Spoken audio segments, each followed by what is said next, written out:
ஒரு விஷயத்தை நீங்க கூகுள்ல போட்டு பாருங்க, டுபாக்கூர் பொலிட்டிஷியன் ஆஃப் இந்தியான்னு போடு, யாரு பேரை காட்டுதுன்னு பாரு. இப்ராஹிம் சொல்லுங்க, அமைதியா சொல்லுங்க. புவியீர்ப்பு விஷயம் கண்டுபிடிச்சது புஷியானந்த். ஆமா ஆமா எனக்கு தெரியும், நான் இதை தாண்டி பேசுவேன். அண்ணே பாண்டியண்ணே, ஜெகதீச பாண்டியண்ணே. ஆனால் உலகத்திற்கே தெரியும் கூவத்தூரில் என்ன நடந்தது என்று நாங்கள் சொல்ல போவது இல்ல கிரவுட் அட்ரஸ் பண்ண கூடாது. இவங்க எங்க கிட்ட எம்எல்ஏ மட்டும் திருடலீங்க, எங்க தேர்தல் வாக்குறுதியவே திருடிட்டாங்க. கட்டியில இருந்தா தானே அகப்பையில வரும், பூரா புருடா. அண்ணே இவ்வளவு உற்சாகமாகவும் இவ்வளவு வேகமா இருக்கீங்களே, தேர்தல் அப்ப எங்க போனீங்க?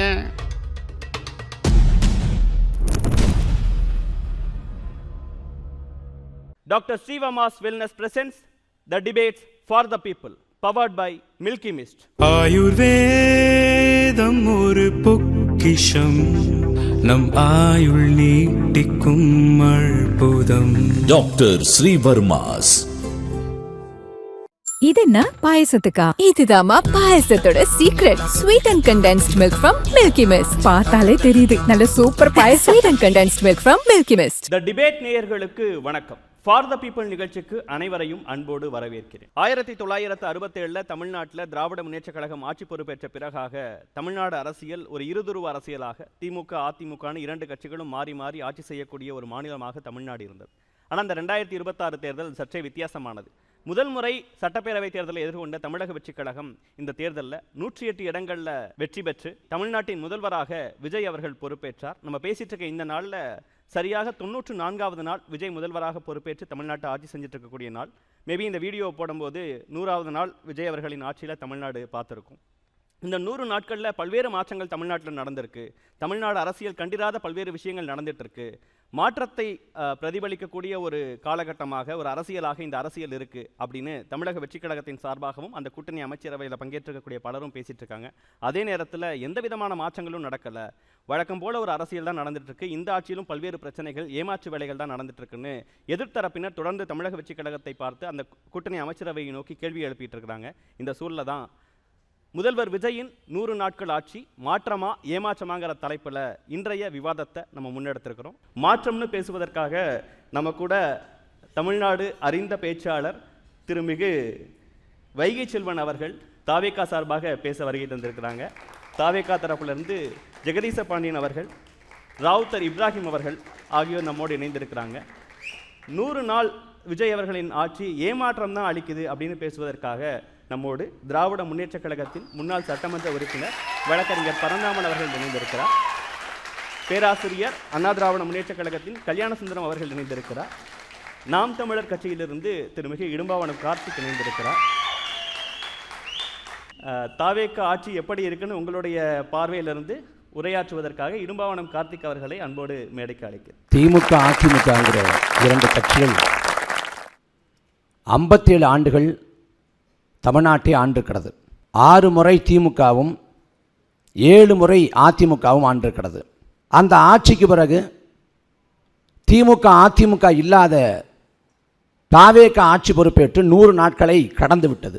இந்த தாவேகாவின் ஆட்சி மாற்றமா ஏமாற்றமா என்று கேட்டால் ஆட்சி மாறி இருக்கிறது, காட்சிகள் மாறின பாடு இல்லை. இன்னும் சொல்ல போனால் திமுக அதிமுக கூட செய்ய தயங்கிய விஷயத்தை குற்ற உணர்ச்சி இல்லாது தாவேகா செய்து கொண்டிருக்கிறது. தமிழ்நாட்டில் எண்ணற்ற அரசியல் பேரவலங்களை பார்த்துருக்கோம். ஆனால் குதிரை பேரம்ங்கிற ஒன்றை செய்தியாக பார்த்தோம். தமிழ்நாட்டில் முதல் முறையாக ஆட்சி பொறுப்பேற்று 2 மாத காலத்துக்குள்ள அதை சாத்தியப்படுத்தியது தாவேகா. அதிமுகவை சேர்ந்த சட்டமன்ற உறுப்பினர்கள் எசகி சுப்பையா, சத்யபாமா அப்படின்னு 5-6 பேர் அவங்க 1 மாத காலத்துக்குள்ள வாக்கு செலுத்திய மை அழிவதற்குள்ளாக வந்து தாவேகால சேர்றாங்க. எதுக்காக சேர்றாங்க? தொகுதி மக்கள் மீது பற்றா, மக்கள் மீது அதீதமான பாசமா? ஒன்றும் இல்லை. ஆளுங்கட்சியாக வந்து தாவேகா இருக்குது, அதிமுக எதிர்காலம் இல்லை அப்படின்னு நினைக்கிறாங்க. அதனால வந்து சேர்றாங்க. இதில் ஐயா வைகோ சொல்றாரு, முதலமைச்சரே வந்து 2 சட்டமன்ற உறுப்பினர்களை ராஜினாமா பண்ண சொன்னாரு அப்படின்னு சொல்றாங்க. இந்த பக்கம் எம்ஆர் விஜயபாஸ்கர் அவர் சொல்றாரு, என்ன அணுகுனாங்க, அணுகுன பிறகுதான் நான் வந்தேங்கிறாங்க. அப்ப இந்த போக்கு எப்படிப்பட்ட போக்கு? இது ஜனநாயக படுகொலை இல்லையா? அப்ப இந்த செயலை செய்யக்கூடிய ஒரு கட்சி எப்படி மாற்றமா இருக்குங்கிற கேள்வி எழுப்புறேன்.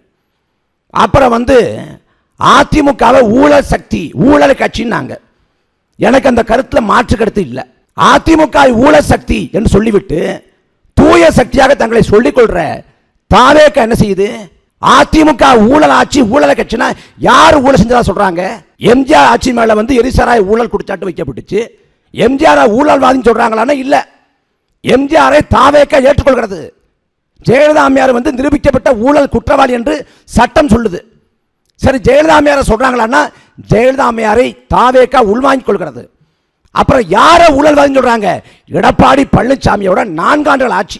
எடப்பாடி பழனிசாமி ஆட்சி ஊழல் ஆட்சி என்றால், எடப்பாடி பழனிசாமி ஆட்சியில போக்குவரத்துறை அமைச்சராக இருந்தது எம்ஆர் விஜயபாஸ்கர், சுகாதாரத்துறை அமைச்சராக இருந்தது விஜயபாஸ்கர், செய்தி விளம்பரத்துறை அமைச்சராக இருந்தது கடம்பூர் ராஜு, தொழில்துறை அமைச்சராக இருந்தது எம்சி சம்பத், பிற்படுத்தப்பட்ட நலத்துறை அமைச்சராக இருந்தது திருச்சி வளர்மதி. அதே போல வெள்ளமண்டி நடராஜன் சுற்றுலாத்துறை அமைச்சர், உடுமலை ராதாகிருஷ்ணன் வனத்துறை அமைச்சர், எடப்பாடி பழனிசாமி அமைச்சரவையில் அமைச்சராக இருந்த 8 அமைச்சர்களை நீங்க தாவேக்காவை சேர்த்து வச்சிருக்கீங்க. அப்ப இந்த 8 அமைச்சர்களும் ஊழல் செஞ்சாங்களா? அப்பழுக்கற்ற ஆட்சி கொடுத்தாங்களா? இந்த கேள்விக்கு என்ன பதில் இருக்கு? இல்ல பெருமையத்தோடு சொல்றாங்க. அதாவது இந்த மக்கள் செல்வாக்க பார்த்து வியந்து விஜய் அவர்களுக்கு ஒரு நல்ல ஆதரவு இருக்குன்னு நினைச்சு தேடி வரவங்களை இல்ல வராதீங்கன்னா ஒரு கட்சி சொல்லும். நாளை செந்தில் பாலாஜி வந்தா எடுத்துக்கோங்கள. கேள்வி ஒண்ணுதானே. இதுல ராஜ்மோகன் தனியார் பள்ளிகளின் ஒப்புதலுக்கு லஞ்சம் வாங்கல, அப்பழுக்கற்ற அமைச்சருங்கிறாங்க. சரி, ராஜ்மோகன் லஞ்சம் வாங்கல, நான் ஒத்துக்கிறேன், அந்த வாதத்துக்கு வர்றேன். முந்தைய ஆட்சியில் யார் பள்ளிக்கல்வித்துறை அமைச்சராக இருந்தது செங்கோட்டையன், அன்பில் மகேஷ் பொய்யாமொழி, அதுக்கு முடி செங்கோட்டையன் பள்ளிக்கல்வித்துறை அமைச்சராக இருக்கப்ப லஞ்சம் வாங்கினாங்களா இல்லையா? ஐயா வைகை செல்வன் 6 மாத காலம் கல்வித்துறை அமைச்சர் இருந்தாங்க, அவங்க ஆட்சி காலத்தில் வாங்கினாங்களா இல்லையா? அப்ப இந்த தர்க்க நியாயத்தில் என்ன பொருள் இருக்கு?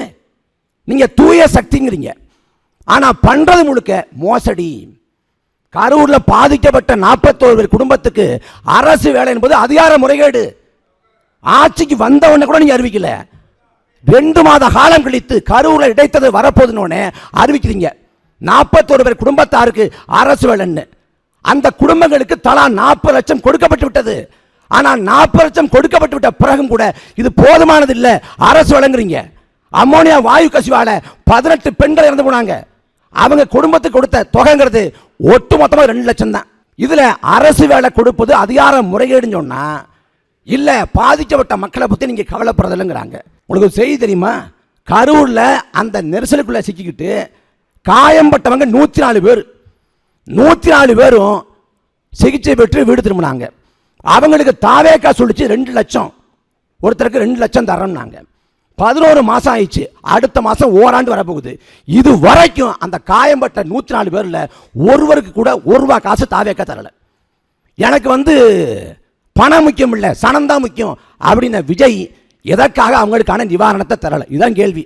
அப்புறம் 100 நாள்ல எந்த மாற்றத்தையுமே இடும்பவனம் கார்த்திக் பார்க்கலையா? இந்த அப்பாவை காணும் தேடினார்ல, அந்த மாதிரி நான் மாற்றத்தை தேடிட்டு இருக்கேன். என்ன மாற்றம் இருக்குது? திமுக அதிமுக செஞ்சாங்கல்ல, அதை விட மோசமா செய்றீங்க நீங்க. உங்களுக்கு பிடிச்ச ஆட்கள், உங்களுக்கு வேண்டப்பட்ட தயாரிப்பாளர் பார்த்தா ஜனநாயகன் பட தயாரிப்பாளர் அரசு பொறுப்பு அவருக்கு. இப்ப கல்பாத்தி அர்ச்சனா அவங்களுக்கு அரசு பொறுப்பு. நான் என்ன கேட்கிறேன், இந்த புலி படம் எடுத்தவங்க, சுறா படம் எடுத்தவங்க, அப்புறம் குருவி படம் எடுத்தவங்க, வில்லு படம் எடுத்தவங்க ரொம்ப பாதிக்கப்பட்டாங்க. பார்த்து மக்கள் பாதிக்கப்பட்டாங்கன்னா படம் எடுத்து அவங்க பாதிக்கப்பட்டாங்க. அவங்களுக்கு அரசு பொறுப்பு கொடுத்துருங்க. அவங்க மட்டும் இடிச்சவன கொடுத்து விடுங்க. இல்ல, அந்த பொறுப்பை யாருக்கு கொடுக்கணுங்கிறது மக்கள் தேர்ந்தெடுத்த முதல்வராக்கனோரோட உரிமை. அவர் சொல்றாரு வந்துட்டு ஏதாவது செயல்பாடுகள்ல தவறுந்தா தானே விமர்சிக்கணும். ஊரா விட்டு நெய்ல ஸ்வீட் செய்யாதீங்க போறோம்னு சொன்னது யார்? இப்ப அவர் என்ன பண்றாரு? உருண்டையா ஸ்வீட் பண்றாரு ஊரா விட்டு நெய்யில. இதுல அந்த வெங்கட் நாராயணவுக்கும் தமிழ்நாட்டுக்கு என்ன தொடர்பு? அவர் எதற்காக அரசு பிரதிநிதியா இருக்கணும்? அவர் கர்நாடகத்தை சேர்ந்தவர் அப்படின்னு கேட்டா, நிர்மல் குமார்னு ஒரு அதி புத்திசாலி, அவர் கர்நாடகர் கிடையாது, தெலுங்கர். என்ன தெளிவான விளக்கம்! இந்த ஆட்சியை பாருங்க, ஆட்சியை ஸ்ரீநாத்னு ஒரு அமைச்சர் இருக்கிறார், அவர் கோவில்பட்டில் நின்று பேசுறாரு. பேசுறப்ப வந்து இந்த மீனவர்கள் போராடுறாங்க தூத்துக்குடியில், அதை பற்றி கருத்து என்ன? அதை வந்து நீங்கள் அங்கே வந்து கேளுங்க, தூத்துக்குடியில் வந்து கேட்டால் தான் சொல்லுவேன். நாளை காவிரி பிரச்சனையை வச்சு பேசுகிறோம்னா எங்கே கேட்கலாம்? இங்கே பேசலாமா இல்லை குடகுக்கு போகணுமா? அப்போ முழுக்க முழுக்க இந்த ஆட்சிங்கிறது ஒரு தீமையின் தொடக்கம். இதில் பாஜக எதிர்ப்பு, கடந்த திமுக பாஜகவை சரிவர எதிர்க்கவில்லை, நாடகம் போட்டதுன்னு சொல்கிறோம். இதில் தாவேகா பாஜக எதிர்ப்புங்கிற ஒன்றே மறந்துருச்சு. ஆளுநர் சொல்கிறாரு நாங்கள் ஆய்வுக்கு கிளம்புறோம் அப்படின்னு ஆளுநர் சொல்கிறாரு. ஏதாவது உங்களுக்கு குற்றம் குறையை கண்டிங்கன்னா புகார் மனு எடுத்துக்கிட்டு ராஜ்பவனுக்கு வாங்குங்கிறாரு. ஆளுநரோட அத்துமீறலுக்கு முதலமைச்சர் விஜய் வாய் திறந்தாரா? வாய் திறந்து கண்டிச்சு பேசினாரா? இன்னும் சொல்ல போனா தமிழ் தாய் வாழ்த்து 3வது தள்ளப்படுது. காரணம் யார்? ஆளுநர். கொளத்தூர்ல கொத்து பரோட்டா போட்டீங்க, வரவேற்கிறேன். ஆளுநர் ஆளு பரோட்டா போடுங்களேன், ஏன் போடுறதில்ல? நீட் தேர்வுக்கு எதிராக தமிழ்நாடு முழுக்க போராட்டம், டெல்லியில போராட்டம், தீர்மானம் நிறைவேற்றி இருக்கிறாங்கல்ல, அங்கதான் வர்றேன். நாம் தமிழரை வரவேற்றிருக்கல, வரவேற்கிறேன். அதாவது இது முதல் தடவை இல்லை, 4வது தடவை. திமுக ஆட்சி காலத்தில் 3 தடவை, அதிமுக ஆட்சி காலத்தில் மொத்தம் 4வது தடவை, திமுக ஆட்சி காலத்தில் 2ஓ 3ஓ, அதிமுக ஆட்சி காலத்தில் ஒரு தடவை ஏற்றினாங்க. தீர்மானம் ஏற்றி என்ன பயன்? அடுத்ததான் ஜனாதிபதி ஒப்புதல் தரணும். ஜனாதிபதி ஒப்புதல் தரணும்னா எப்போ தருவார்? தமிழ்நாடு முழுக்க மாணவர்களும் இளைஞர்களும் வீதியில் இறங்கி போராட்டம் பண்ணாதான் ஜனாதிபதி ஒப்புதல் தருவார். நடக்காது என்று சொல்லப்பட்ட ஜல்லிக்கட்டு நடத்தி காண்பிக்கப்பட்டது. காரணம் தமிழ்நாடு முழுக்க நடந்த போராட்டம். அப்ப பரந்துபட்ட போராட்டம் தேவை. கட்சி போராட்டமா இல்லாம, இயக்க போராட்டம் இல்லாம ஒட்டுமொத்த மக்களும் வீதியில் இறங்கி போராட்டம் பண்ணணும். அப்படி போராட்டம் பண்றதுக்கு மெரினா கடற்கரை திறந்து விடுமா தாவேக அரசு? இதே மெரினா கடற்கரைக்கு ஜல்லிக்கட்டு போராட்டத்தின் போது கைக்குட்டையை கட்டிட்டு வந்தாரு மூஞ்சில ஐயா விஜய். இப்ப திறந்து விடுங்களேன், ஏன் திறக்க மாட்டேங்கிறீங்க? போராட்ட களத்தை தயார் செய்யட்டும். போராடி மாணவர்களும் இளைஞர்களும் நீட் விளக்க வசப்படுத்துவாங்க. தீர்மானம் போட்டு அதோட உட்காந்துட்டா என்ன ஆட்சி நிர்வாகம் இது? முதல் சுற்று கருத்தை எடுத்துக்கிறேன். அதில் ஒரே ஒரு கேள்வி கூடுதல். இதே போன்றுதான் ஆட்சிக்கு வருவதற்கு முன்பாகவும் தேர்தல் பிரச்சாரத்திலையும் நாம் தமிழர் கட்சி இவ்வளோ விஷயங்கள் பிரச்சனையா இருக்கு தாவேகா குறித்துன்னு சொன்னீங்க. அப்பையும் மக்கள் செல்வாக்கோட ஆட்சி பொறுப்பேற்று வராங்க. அதற்கு பிறகாகவும் மக்கள்கிட்ட இது போன்ற எதிர்ப்புகள் இருக்குன்னு நினைக்கிறீங்களா? மக்கள் வந்து விஜய் செய்யறாரு, கொஞ்சம் டைம் கொடுக்கணும் அப்படின்னு தானே நினைக்கிறாங்கன்னு பார்க்க வேண்டியிருக்கு. அதாவது விஜய் வந்து ஒரு கட்சியோட தலைவருங்கிறாங்க, நாட்டோட முதலமைச்சருங்கிறாங்க. அதை விட விஜய் சொல்லணும்னா அவர் வந்து ஒரு இன்ஃப்ளூயன்சர். ஒரு இன்ஸ்டாகிராமில் 5 லட்சம் பேர் 10 லட்சம் பேர் பின்தொடர்றாங்கன்னா விஜய் 5 கோடி பேர் பின்தொடரக்கூடிய ஒரு இன்ஃப்ளூயன்சர். அவர் என்ன சொன்னாலும் 50 லட்சம் பேர் நம்புவாங்க. சூரியன் வந்து வடக்கை ஒதுக்கிங்க. ஆமாம், நேற்று காலைல பார்த்தேன். புவியீர்ப்பு விசையை கண்டுபிடிச்சது முசியானந்த். ஆமாம் ஆமாம், எனக்கு தெரியும். தொலைபேசியை கண்டுபிடிச்சது அலெக்சாண்டர் கிரகாம்பெல். ஆதோரிச்சுனா ஆமாம் ஆமாம். விஜய் என்ன சொன்னாலும் ஒரு 10 லட்சம் பேராவது நம்புவான். இல்லை, இதை நீங்கள் மக்கள் எல்லாம் கொச்சைப்படுத்துறீங்க. மக்கள் தாங்க சொல்கிறேன், மக்கள் தான் சொல்கிறேன். மக்கள் தரங்கட்டு போட்டீங்களா? மக்கள் தான் சொல்கிறேன். நான் யாரை சொல்கிறேன்? தேர்தல் களத்தில் வேட்பாளர் யாருன்னு தெரியாமல் மக்கள் ஓட்டு போட்டிருக்கேன். தேர்ந்தெடுக்கப்பட்ட சட்டமன்ற உறுப்பினருக்கு சுற்றுலாத்துறை அமைச்சகமா இல்லை சுற்றுச்சூழல்துறை அமைச்சகமானு தெரியல. இந்த நிலையை பார்த்து மக்களை தான் கோபப்படத்தான் செய்வேன். அப்போ இந்த தாவேக ஆட்சிங்கிறது இது திமுகவை புனிதப்படுத்திடும், அதிமுக பரவாயில்ல நடத்தி கொண்டாந்து விட்டுரும். எங்களுக்கு முத நாளே தெரியுது இது தீமை அப்படின்னு. ஓட்டு போட்டவங்களுக்கு 2 வருஷங்களுக்கு தெரியும். ஏன்னா 91 ஜெயலலிதாமையார் வந்து 224 இடத்துல வெற்றி பெறாங்க, அசுரப்படத்தோடு உட்கார்றாங்க. எதிர்கட்சியே இல்லை, கூட்டணி கட்சியான காங்கிரஸா வந்து எதிர்கட்சியாக உட்காருது. ஆனால் 96 4 இடங்கள் தான் அதிமுக வெற்றி பெற்றுச்சு. ஜெயலலிதாவே பர்கூரில் தோத்து போனாங்க.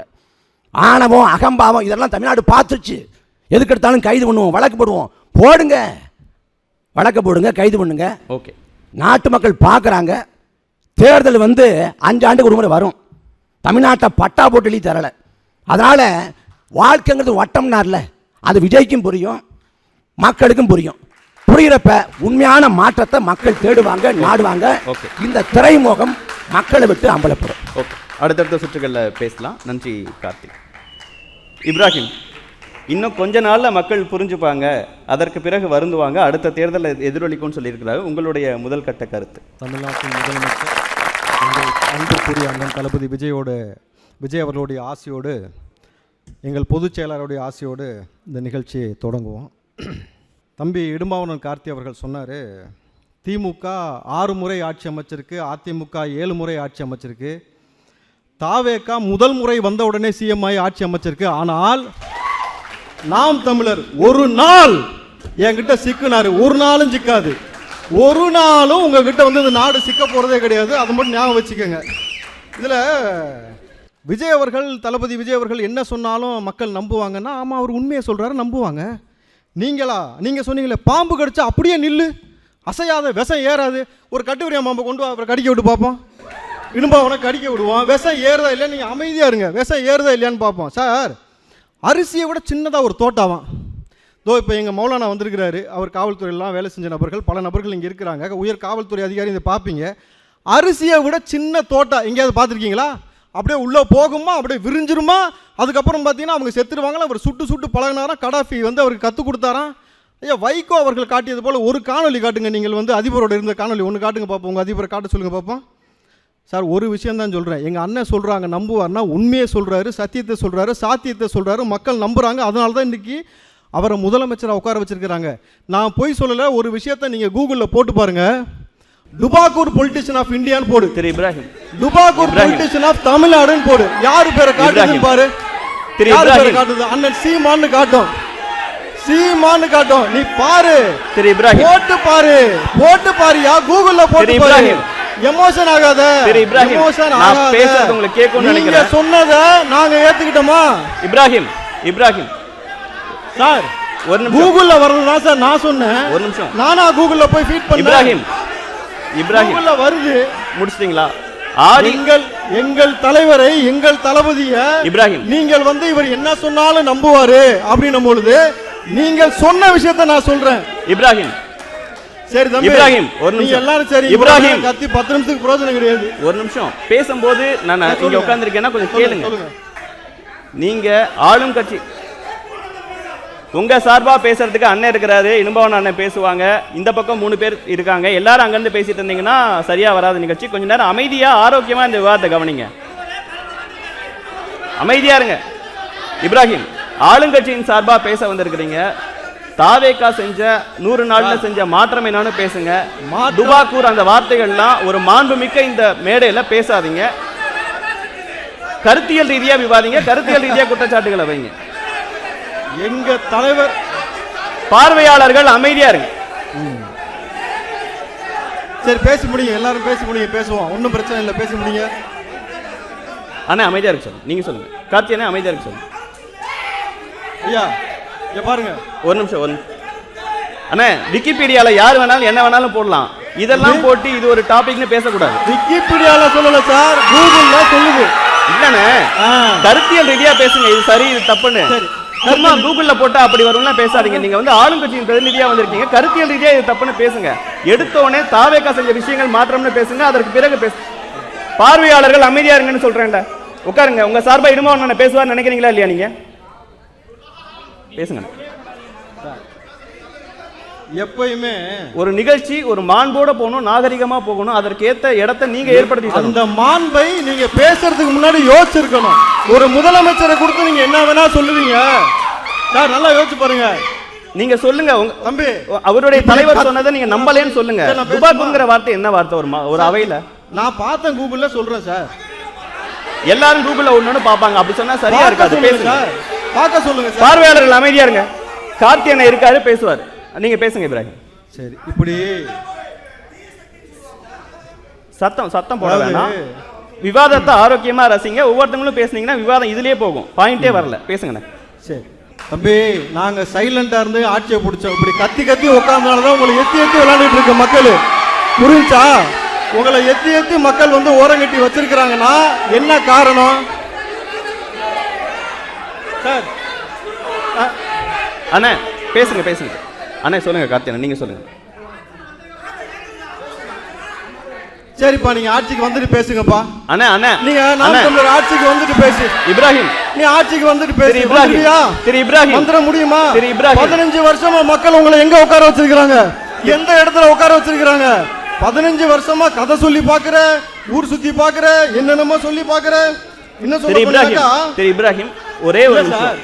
பார்வையாளர்கள் சொல்ற ஒவ்வொரு ரியாக்ஷனுக்கும் நீங்க ஸ்டேஜ்ல பதில் சொல்றாதீங்க. பார்வையாளர் சொன்னதுக்கே இல்ல சார், தம்பி இடுமாவரவன் சொன்னதுதான் நான் பதில் சொல்றேன். பார்வையாளர் ரியாக்ட் பண்றாங்க, நான் என்ன பண்றது? இப்படியே பேசிட்டு இருந்தீங்கன்னா 7 நிமிஷத்துல ஒரு மாற்றத்தை கூட சொல்லாம நீங்க உட்கார வேண்டியது.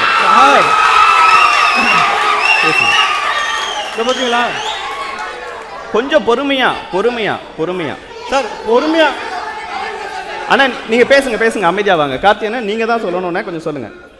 பொறுமையா இருந்தா தான் அவங்க ஆட்சிக்கு வந்திருப்பாங்களே. அதிலே நிக்க வேண்டாம். என்ன மாற்றத்தை 100 நாட்களில் தாவேகா ஆட்சி கொடுத்திருக்கிறது? அவர் இடுமாவனம் சொல்றீங்க, நான் பதில் சொல்றேன். அமைதியா இருங்க. ஒரு விவாதம்ங்கிறது ரெண்டு பக்கம் கருத்துக்கள் வாங்குறது. ஒரு கருத்தை சொன்ன உடனே அந்த பக்கத்துல இருந்து சத்தம் போட்டீங்கன்னா அவங்களால பேசவே முடியாது. ஒரு நல்ல நிகழ்ச்சி நடைபெறணும்னா அமைதியா இருங்க. உங்க சார்பா வந்திருக்கிறவர் தானே கார்த்தி அண்ணன், உங்க சார்பா வந்திருக்கிறவர் தானே கல்யாண சுந்தரம் அண்ணன், உங்க சார்பா தானே பரந்தாமன் அண்ணன் வந்திருக்காங்க. அவங்க எல்லாம் பேச மாட்டாங்களா? தம்பிங்களா, நீங்க கத்துறதை விட்டுட்டு இடுமானவன் எப்படி மேலே வந்தாரோ அது போல வாழ்க்கையில் எப்படி நீங்க மேடைக்கு வரணும் அப்படின்ற ஒரு பண்பை வளர்த்துக்கிட்டு அந்த அளவுக்கு தெரிஞ்சுக்கங்க. அந்த இடத்துக்கு வரீங்க. கீழே உட்காந்து கத்தினா கடைசி வரைக்கும் கத்திக்கிட்டே தான் இருக்கணும். ஏன்னா கத்தியே பழகின கூட்டம் கத்திக்கிட்டே இருப்பீங்க. உங்க இடுமாவனம் அவர் சொன்னதுக்கே நான் சொல்றேன். அதிமுக ஊழல் கட்சி அப்படின்னு சொன்னார். இடுமாவனன் சொன்னார் அதிமுக வந்து ஊழல் கட்சி அப்படின்ட்டு. சரி, நீங்கள் என்ன சொன்னீங்க சீமான் அவர்கள்? திமுக அதிமுகவுக்கு மாற்றாக நாங்கள் வந்திருக்கோம், 2 திராவிட கட்சிக்கு மாற்றாக வந்திருக்கோம்னு சொல்லிட்டு ஐயா எடப்பாடி வீட்டில் போய் குத்த வச்சு சீமான் அண்ணா ஏன் உட்காந்தாரு கேட்டால், அவ்வளோ பெரிய கட்சி அழிஞ்சிடக்கூடாதுன்னு நினச்சேன், அதனால் எடப்பாடியும் சசிகலாவும் சேர்த்து வைக்க போனேன்றாரு. ஊழல் கட்சியை சேர்த்து வைக்கிறதுக்கு நீங்கள் ஏன் போய் குத்த வச்சு உட்கார வேண்டிய அவசியம் என்ன இருக்குது? அதான் அழிடுன்னு சொல்லிட்டு தானே நீங்கள் வந்தீங்க. அப்போ ஏன் அங்கே போய் குத்த வச்சு உட்காந்தீங்க? ஸோ அதே மாதிரி பள்ளிக்கல்வித்துறையை பற்றி சொன்னார். பள்ளிக்கல்வித்துறையில் பார்த்தீங்கன்னாக்கா அமைச்சர் ராஜ்மோகன் அவர்கள் அவர் எவ்வளவு சிறப்பாக செயல்பட்டுருக்காரு நீங்கள் பாருங்கள். சட்டமன்றத்துக்குள்ளேயும் உங்கள் எல்லாத்துக்கும் பாடம் எடுத்துக்கிட்டு தான் இருக்கிறாரு. அந்த பாடத்தை நீங்கள் கற்றுக்கிட்டு தான் இருக்கிறீங்க. போன முறை பள்ளிக்கல்வித்துறை அமைச்சராக இருந்த அன்பில் மகேஷ் அவர்கள் என்ன செஞ்சிருக்காரு அவர் ஆட்சியில்? நீங்கள் ஆளுங்கட்சியாக இருக்கும் பொழுது திமுக ஆட்சியில் பள்ளிக்குள்ள பாலியல் அத்துமீறல்கள் தொடர்ச்சியாக நடந்து கொண்டே இருந்தது. சின்ன சின்ன பிள்ளைகளுக்கும் பாலியல் அத்துமீறல் நடந்து கொண்டே இருந்தது. அண்ணா யூனிவர்சிட்டிக்குள்ளே போனவன் பேர் ஞானசேகரன், அவனை மச்சா மாதிரி கூப்பிட்டுட்டு சுத்தினது யாருனாக்கா மாசு அவர்கள். தொடர்ச்சியாக 207 ஸ்கூலை மூடி இருக்கிறீங்க. இது வரைக்கும் பள்ளி கல்வித்துறையை வச்சுக்கிட்டு உங்களால் ஒன்றும் கழட்ட முடியல பொழுது இந்த முறை பள்ளிகளுக்காக வாங்கக்கூடிய அந்த காசுகளை ஒழிச்சிருக்கு. தாவேகா அரசு வந்த உடனே ஊழல் என்ற ஒரு விஷயம் இல்லாமல் போச்சு. ஊழலும் இல்லாமல் போச்சு, சீமான்ற ஒருத்தர் இல்லாமல் போயிட்டாரு. நல்லா புரிஞ்சுங்க. இப்ராஹிம் அண்ணா ஒரு நிமிஷம். ஒவ்வொரு பாயிண்ட்டுக்கும் நீங்கள் ரன்னிங் கமிட்டி கொடுத்துருந்தா ஷோ எப்படி பண்ண முடியும்? இப்ராஹிம் பேசுங்க. சரி, இப்போது அர்ச்சனா கல்பாத்தி அவர்களுக்கு வந்து இந்து அறநிலைத்துறையில் வந்து ஒரு பொறுப்பு கொடுத்ததை பற்றி சொன்னார். சரி, அர்ச்சனா கல்பாத்தி அவர்களுக்கு பொறுப்பு கொடுத்ததை பற்றி முடிவெடுக்க வேண்டிய இடத்தில் இருப்பவர் முதலமைச்சர் அவர்கள். அவர் அந்த முடிவு எடுத்தார். நீங்கள் வேணால் அதுக்கு பிறகு அந்த இடத்துக்கு இப்போ யாரை போடலான்னு நினைக்கிறீங்க? அண்ணன் சீமானை போட்டுடலாமா? அதாவது சிவன் ஒரு காம கொடுறேன், பார்வதி ஒரு ஊத்தம் உண்டன்னு அவர் பேசியிருக்கிறாரு. கிருஷ்ணனை வந்து நீங்கள் வந்து கைது பண்ணணும் அவர் பேசின விஷயம் சார், பொதுவெளியில இருக்கு சார். இப்ப அதை பேச வேண்டிய தேவை என்ன சார்? இவங்க இப்பதானே பேசிட்டு இருக்காங்க. 7 நிமிஷம் உங்களுக்கு கொடுத்திருக்கேன். 7 நிமிஷத்துல நீங்க சீமானை திட்டுவதற்காக மட்டுமே பயன்படுத்த கூடாது சார். நீங்க அவர் பேசினதை நான் சொல்றேன். இப்ப எதுக்கு அதை பயன்படுத்துறீங்க? அர்ச்சனா அவர்களுக்கு பொறுப்பு கொடுக்க கூடாதுன்னு இவங்க சொல்லும் பொழுது யாருக்கு கொடுக்கலாம்? அண்ணன் சீமானு கொடுக்கலாமான்னு கேக்குறாங்க. அது வேற. ஏன்னா அவர் சொன்ன விஷயங்கள் சார், அது ஒரு மதம் சார்ந்த ஒரு விஷயத்தை இங்க பேச வேண்டாம். மதம் சார்ந்த விஷயத்தை பேசினவர் தான் சார் தலைவர்னு சொல்லிட்டு சுத்துறாரு. இது மதசார்பற்ற நாடுல ஒரு தளபதி மதத்தின் அடையாளம் இல்லாம அவர் நிக்கிறார் பொழுது நீங்க அந்த நாகரிகத்தை நீங்க கடைபிடிக்கணும் சார். நான் எடுக்க வேண்டிய ஆயுதம் என்னவென்று நீங்க முடிவு பண்ண அண்ணன் சீமான் தானே சொன்னாரு. நான் அவங்களுக்கு சொல்றேன், நான் என்ன ஆயுதத்தை எடுக்கணும்னு நீங்க தான் முடிவு பண்ணணும். நீங்கள் மாற்றம் இல்லைங்கள. இன்றைக்கு அரசாங்க அலுவலகத்துக்குள்ளே பணத்தை கொண்டு வர வேண்டாம், ஆவணங்களை மட்டும் கொண்டு வாங்கன்னு சொல்லி நீங்கள் போஸ்ட் விட்டுருக்கிறாங்கனாக்கா பெரிய மாற்றம். காமராஜரே பிறந்து வந்தாலும் இந்த திமுக அதிமுக மறுபடியும் அவரை கெடுத்துரும், ஊழலே செஞ்சுட்டு பழகிட்டாங்க, லஞ்சம் ஊறி போச்சுன்ற இடத்துல இன்றைக்கு ஊழலை ஒழித்திருக்கிறார் பொழுது இன்றைக்கு எவ்வளோ பெரிய ஒரு மாற்றத்தை ஏற்படுத்தியிருக்கிறார். சைலண்டாக இருந்து ஒவ்வொரு விஷயங்களும் செஞ்சுக்கிட்டு இருக்காரு. மக்களுடைய மனசை வென்றிருக்காரு சார். நீங்கள் கடைசி வரைக்கும் மக்கள் மனசையும் வெளில போகிறது கிடையாது, யாரையும் வெளில போகாமல் இப்படியே உட்காந்துக்கிட்டு பயிற்சி முயற்சின்னுட்டே இருக்க வேண்டியதுதான். கடைசி வரைக்கும் முயற்சி எடுங்க. மக்கள் எங்களை பேராதரோடு அமர வச்சிருக்கிறாங்கன்றத முதல் வாய்ப்பை சொல்லி நன்றி. வாய்ப்புக்கு நன்றி கூடி விரும்புகிறேன். நன்றி, வணக்கம். நன்றி இப்ராஹிம். நாம் தமிழர் வைத்த பல்வேறு குற்றச்சாட்டுகளுக்கு அவருடைய பதில்களை கொடுத்திருக்கிறார் இப்ராஹிம். கல்யாண சுந்தரம் அவர்கள்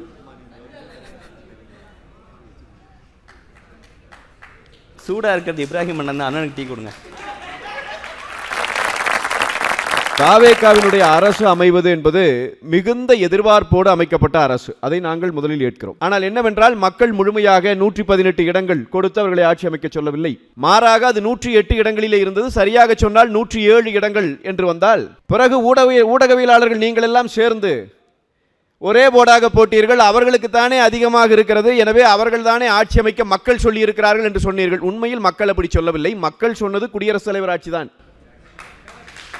அது நாம் அதுக்கப்புறம் அது வர வேண்டாம் என்று நாங்களும் நினைத்தோம், திமுகவும் நினைத்தது, எல்லாரும் நினைத்தார்கள் தமிழ்நாட்டில். அது தமிழ்நாட்டினுடைய தொடர்ச்சி, நம்முடைய வரலாற்று தொடர்ச்சி. எனவே நினைத்தோம். அப்புறம் அதன் பிறகு நீங்கள் கொஞ்சம் பேரை எல்லாம் இங்கே இருந்து கூட்டிக் கொண்டு போனீர்கள், அங்கே ஆட்சி அமைத்தீர்கள். அதிலேயே பல குறைபாடுகளை நாங்கள் மீண்டும் மீண்டும் சுட்டிக்காட்டியிருக்கிறோம்.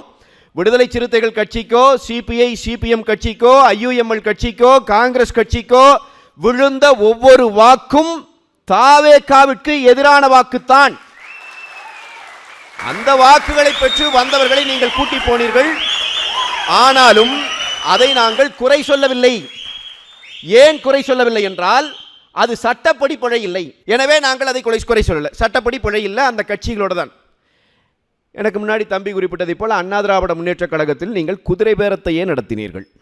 இதுவே நான் சொல்லுகிறேன், மாபெரும் ஏமாற்றம். மக்கள் எதை நினைத்து வாக்களித்தார்களோ அந்த திசையிலே நீங்கள் கொடுத்த மாபெரும் ஏமாற்றம். இந்தியாவினுடைய அரசியலமைப்பு சட்டத்தையே நீங்கள் கேவலப்படுத்தினீர்கள். நான் சொல்லுகிறேன், 3 சட்டமன்ற உறுப்பினர்கள் அதிமுகவை சேர்ந்தவர்கள் கீழே சட்டமன்றத்தில் கீழே கிரவுண்ட் ஃப்ளோர்ல ராஜினாமா பண்ணிட்டு மேல படியேறி போறாங்க. அச்சடிக்கப்பட்ட அட்டை, உறுப்பினர் அட்டை, தாவேகா அட்டை சட்டமன்றத்தில் தயாராக இருக்கிறது. உடனடியாக உறுப்பினராக்கப்படுகிறார்கள். குதிரை பேரமா இல்லையா? இந்த மாற்றத்தை தான் தமிழ்நாட்டு மக்கள் எதிர்பார்த்தார்களா? நான் இன்னொருபடி மேலே போய் கேட்கிறேன். அமமுக என்கிற ஒரு கட்சி, அந்த கட்சியினுடைய சட்டமன்ற உறுப்பினரை காணவில்லை என்று சொல்லி திடீரென்று ஒரு நாள் இரவு ஆளுநர் மாளிகை முன்னால் அண்ணன் டிடிவி தினகரன் அவர்கள் நின்றார். செய்தியாளர்கள் போனார்கள். பிறகு பார்த்தால் அவர் கையெழுத்து நான் போடவே இல்லை என்று சொன்னார். உடனே ஒரு வீடியோ வெளியிடப்பட்டது. வீடியோவை வெளியிட்டதே தாவேகா. அதில் என்ன சொன்னார்கள்? நீ கையெழுத்து போட்டிருக்கிறாய் பார் என்று வீடியோவை கொடுத்தார்கள். எங்கே உட்கார்ந்து கையெழுத்து போடுகிறார்? மக்கள் மத்தியிலே நின்று வாக்கு கேட்ட சட்டமன்ற உறுப்பினர் அமுக்கமாக காருக்குள்ளே இருந்து ரகசிய கையெழுத்து போடுகிறார். அப்பட்டமான குதிரை பேரம், அப்பட்டமான குதிரை பேரம். அதே நபர் சட்டமன்றத்திற்குள்ளே போய் இவர்கள் ஆட்சி நம்பிக்கை தீர்மானம் வருகிற போது இவர்களை ஆதரித்து வாக்களிக்கிறார். எனவே நான் சொல்லுகிறேன், முதல் எடுத்த எடுப்பிலேயே, முதல் கோணல் முற்றிலும் கோணல் என்பார்களே, முதல் எடுத்த எடுப்பிலேயே இந்தியாவின் அரசமைப்பிற்கு எதிராக, இந்திய சட்டத்திற்கு எதிராக, இந்த மக்களினுடைய, இந்த ஜனநாயகத்தினுடைய மனசாட்சிக்கு எதிராக உருவாக்கப்பட்ட ஒரு ஆட்சி இந்த தாவேகா ஆட்சி. முதல் குற்றம். ரெண்டாவது, நாங்கள் ஏதாவது பேசணும்னா நீங்கள் உடனே எங்களை ஒவ்வொரு தடவையும் கேட்குறதுன்னா 3 மாதத்தில் என்ன சார் செய்ய முடியும்? அதை நாங்களே ஏற்கிறோம். 3 மாதத்தில் எல்லா சாதனைகளும் அவங்க செஞ்சிடணும்னு நாங்கள் கேட்கல. உண்மையில் எங்கள் மனசாட்சிப்படி நான் சொல்லுகிறேன், ஒரு 6 மாதம் 1 ஆண்டு காலம் அவர்கள் ஆட்சி செய்யட்டும், பிறகு அவர்களை விமர்சிப்போம் என்று தான் எல்லா கட்சிகளும் அந்த மனநிலையில் தான் இருந்தோம். ஆனால் நீங்கள் அந்த 3 மாதத்தில் செஞ்ச செய்திகளே 300 ஆண்டுகள் ஆனாலும் மாற்ற முடியாத பிழைகளாக மாறிக்கொண்டிருக்கிறது. மாநில உரிமைகளை நீங்கள் சமரசம் செய்கிறீர்கள். மேகதாதுவிலே அணை கட்ட வேண்டும் என்று சொல்லி வந்து நிற்கிற போது இந்த தாவேகா அரசாங்கம் என்ன நிலைப்பாடு எடுக்கிறது? நாங்கள் இப்போ தான் கேட்கிறோம். உங்களுக்கு அனுபவம் இல்லை என்பதற்காக நாட்டினுடைய அரசியல் வரலாறு காத்துக்கொண்டு நின்று கொண்டிருக்காது. நீங்கள் இன்றைக்கு அனுமதித்து விட்டீர்கள் என்றால் நாளைக்கு நாங்கள் ஆட்சிக்கு வந்து அமர்கிற போதும் அதை மீற முடியாது. இன்றைக்கு நாங்கள் கேட்பது தண்ணீர் பெற்றுக் கொடுங்கள் என்று உங்களை கேட்கவில்லை. தண்ணீர் பெறுகிற உரிமையை நாங்கள் ஏற்கனவே பெற்றுவிட்டோம், அதை காப்பாற்றுங்கள் என்று கேட்கிறோம். தாவேகா காரர்களே பேசுகிற போது என்னங்கிறாங்க, 50 வருஷமா இந்த பிரச்சனையை வச்சு ஓட்டுறாங்க சார், 50 வருஷமா தண்ணி கொண்டு வந்தையா? ஏன்னா ஒரு பக்கம் கூட படிப்பதில்லை என்று சத்தியம் செய்திருக்கிறார்கள். தயவு கூர்ந்து என்ன நடந்தது என்பதை படியுங்கள். ஏற்கனவே காவிரி நம்முடைய உரிமை என்ன என்பதை நாம் நிலைநாட்டி இருக்கிறோம். அதை மீட்டுக் கொடுங்கள் என்று தான் கேட்கிறோம். அதை தவறவிட்டு விடாதீர்கள் என்று கேட்கிறோம். ஆயிரக்கணக்கான பேர் செத்து விழுந்து கொஞ்ச நஞ்ச ரத்தம் அல்ல சிந்திய ரத்தம் காவிரியை வென்றெடுப்பதற்கு உங்களுடைய அறியாமையால் அதை நீங்கள் இழக்கிறீர்கள். அதுக்காக தான் கர்நாடக சிஎம்ஏ மீட் பண்ணலாம். எவ்வளவு அறிவிலித்தனமான முடிவு. நான் சொல்லுகிறேன், எதற்காக முதலமைச்சர் கர்நாடகா போக வேண்டும் என்று நினைத்தார்? நான் கூட நினைத்தேன். நான் அசிங்கப்பட்டாலும் பரவாயில்ல, மக்களுக்கு நல்லது நடந்துராதான்னு போனான்னு நினைச்சேன். நான் கூட இவர்கள் செய்தி தொடர்பாளர்கள் இங்கே வந்து எங்கள் முதலமைச்சர் 3ஆம் தேதி போக போகிறார் என்று சொன்னபோது இவர்கள் தவறான செய்தியை சொல்லுகிறார்கள் போல இருக்கிறது, அரசு அந்த நிலை எடுக்காது என்று நினைத்தேன். அதன் பிறகு கூட நான் என் மனதை தேர்த்தி கொண்டேன். சரி, ஏதோ அவங்க கூப்பிட்டுருப்பாங்க போல இருக்குது காங்கிரஸ்காரங்கன்னு. ஆனால் சட்டமன்றத்திலே எழுந்து முதலமைச்சர் பேசுகிறார், நானாகத்தான் போக வேண்டும் என்று நினைத்தேன். சார், உண்மையாக சொல்கிறேன், இதில் நீங்கள் என்னமோ நீங்கள் திட்டினாலும் சரி, நீங்கள் என்னத்தையோ பேசிட்டு போங்க. ஆனால் நான் சொல்கிறேன், சத்தியமா அரசியல் என்பது சினிமா இல்லை சார். அவரு முதலமைச்சர் பேசுகிற போது பேசுறாரு, சட்டமன்றத்தில் நின்று பேசுறாரு, 2 நாடுகளுக்கு இடையே இருக்கிற பிரச்சனையே பேசி தீர்க்கப்படுகிற போது 2 மாநில பிரச்சனைகளை பேசி தீர்க்க முடியாதா என்று நினைத்தேன். மாண்புமிகு முதலமைச்சர் அவர்களே, அது ஏற்கனவே தீர்க்கப்பட்ட பிரச்சனை. அதிலே நமக்கு சட்டப்படியான தீர்ப்பு இருக்கிறது. அந்த தீர்ப்பை நிலைநாட்ட வேண்டிய இடத்தில் இந்த நாட்டினுடைய முதலமைச்சர் என்கிற மாண்புமிகு முதலமைச்சர் என்கிற இடத்தில் நீங்கள் இருக்கிறீர்கள். நீங்கள் அவமானப்படுவதை நீங்கள் ஏற்றுக்கொள்ளலாம், நாங்கள் ஏற்றுக்கொள்ள முடியாது. எங்கள் மாநில முதலமைச்சர் அவமானப்படுவதை நாங்கள் ஏற்றுக்கொள்ள முடியாது. தமிழ்நாட்டு இதுவா மாற்றம்? மக்கள் விரும்பின மாற்றம் இதுவா? எம்ஜிஆர் போனாரு, அதே மாதிரி நானும் போனான். இது ஒரு கேள்வி. எம்ஜிஆர் அவர்கள் எப்ப போனாரு? நீங்களும் நானும் வழக்காடு மன்றத்துக்கு போறோம், நீதிமன்றத்துக்கு போறோம். நீதியரசர் எனக்கு தீர்ப்பு கொடுத்துட்டாரு. இப்ப நீங்க என்னை பார்த்து சொல்றீங்க, வா பேசிக்கலாம். போனா நான் பைத்தியக்காரனா இல்லையா? நான் தீர்ப்பு வாங்கி வச்சிருக்கேன்.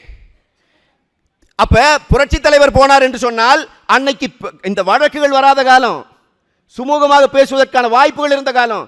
இன்னைக்கு நீங்க திடீரென்று ஒரு அரசை அமைக்க முடியாது சார். நமக்கு ஒரு பெரிய தொடர்ச்சி இருக்குது. அப்ப சட்டப்படியாக கிடைத்த உரிமையை நீங்கள் இழக்கிறீர்கள். இதை நாங்கள் சுட்டிக்காட்டலாமா கூடாதா? இல்ல, மாநில உரிமையிலேயே பிரச்சனை இருக்குன்னு சொன்னீங்க. டீலிமிட்டேஷனுக்கு எம்பிக்கள் கூட்டத்தெல்லாம் போடுறாங்க, நீங்க தான் புறக்கணிக்கிறீங்க. இது நீங்க கல்யாண சுந்தரம் மறந்துடுவாரான்னு சொல்லி ஒரு எடுத்து கொடுத்துட்டு ஏங்க, மாநில உரிமையை முழுவதுமாக காவிரி இஷ்யூவில் நீங்கள் காம்ப்ரமைஸ் பண்ணிட்டீங்க. ஜூன் 12ஆம் தேதி திறக்க வேண்டிய தண்ணீர் 9 TMC நமக்கு தண்ணி வந்திருக்குன்னு வரல. ஜூலையில் 20 TMC தண்ணி வந்திருக்குன்னு வரல. 30 TMC தண்ணி வரல. ஒரு சொட்டு தண்ணி கூட தர முடியாதுன்னு கர்நாடக முதலமைச்சர் நேரடியாக அறிக்கை விட்டு விட்டார். மேகதாதுவில் அணை கட்டுவதை தடுப்பதற்கு தமிழர்களுக்கு உரிமை கிடையாது. இந்த ஸ்டேட்மெண்ட் அப்படியே சொல்லிட்டார் கர்நாடக முதலமைச்சர். நீங்கள் வாயே திறக்கல, நீங்களும் வாய் திறக்கல, உங்கள் கூட இருக்கிற காங்கிரஸ் கட்சியும் வாய் திறக்கல. 2 பேரும் சேர்ந்து தான் இந்த வேலையை செஞ்சுட்டு இருக்கிறீங்க.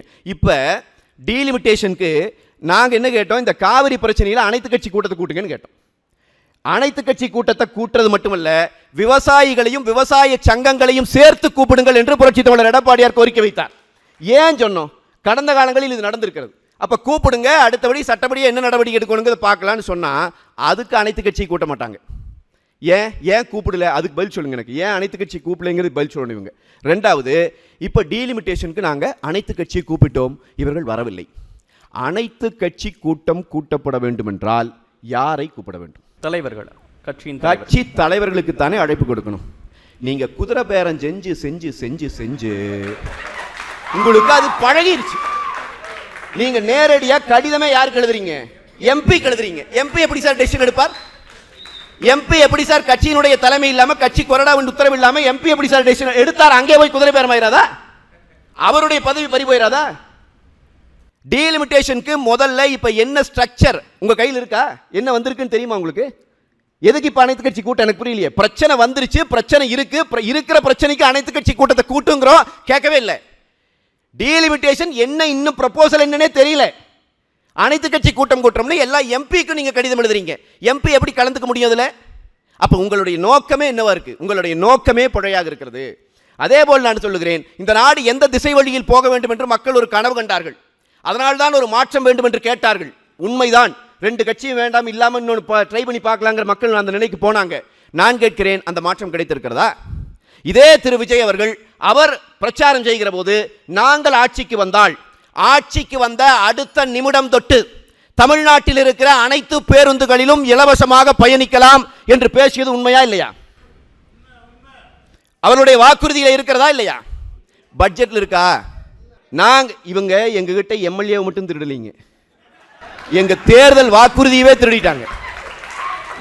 எங்களுக்கு தெரியும் எப்படி கொடுக்கறதுன்னு தெரியும், எப்படி ஃபண்ட் ஜெனரேட் பண்றதுன்னு தெரியும். தெரிந்துதான் நாங்கள் வந்தார் மகளிர் உதவித்தொகையாக, அந்த உரிமை தொகையாக 2000 ரூபாய் தருவோம்னு. உடனே இவங்க இங்கே உட்காந்துட்டு இந்த ஒரு படத்தில் வடிவேல் உருவார்ல, இளநீ உருகுவார்ல, அந்த மாதிரி இது.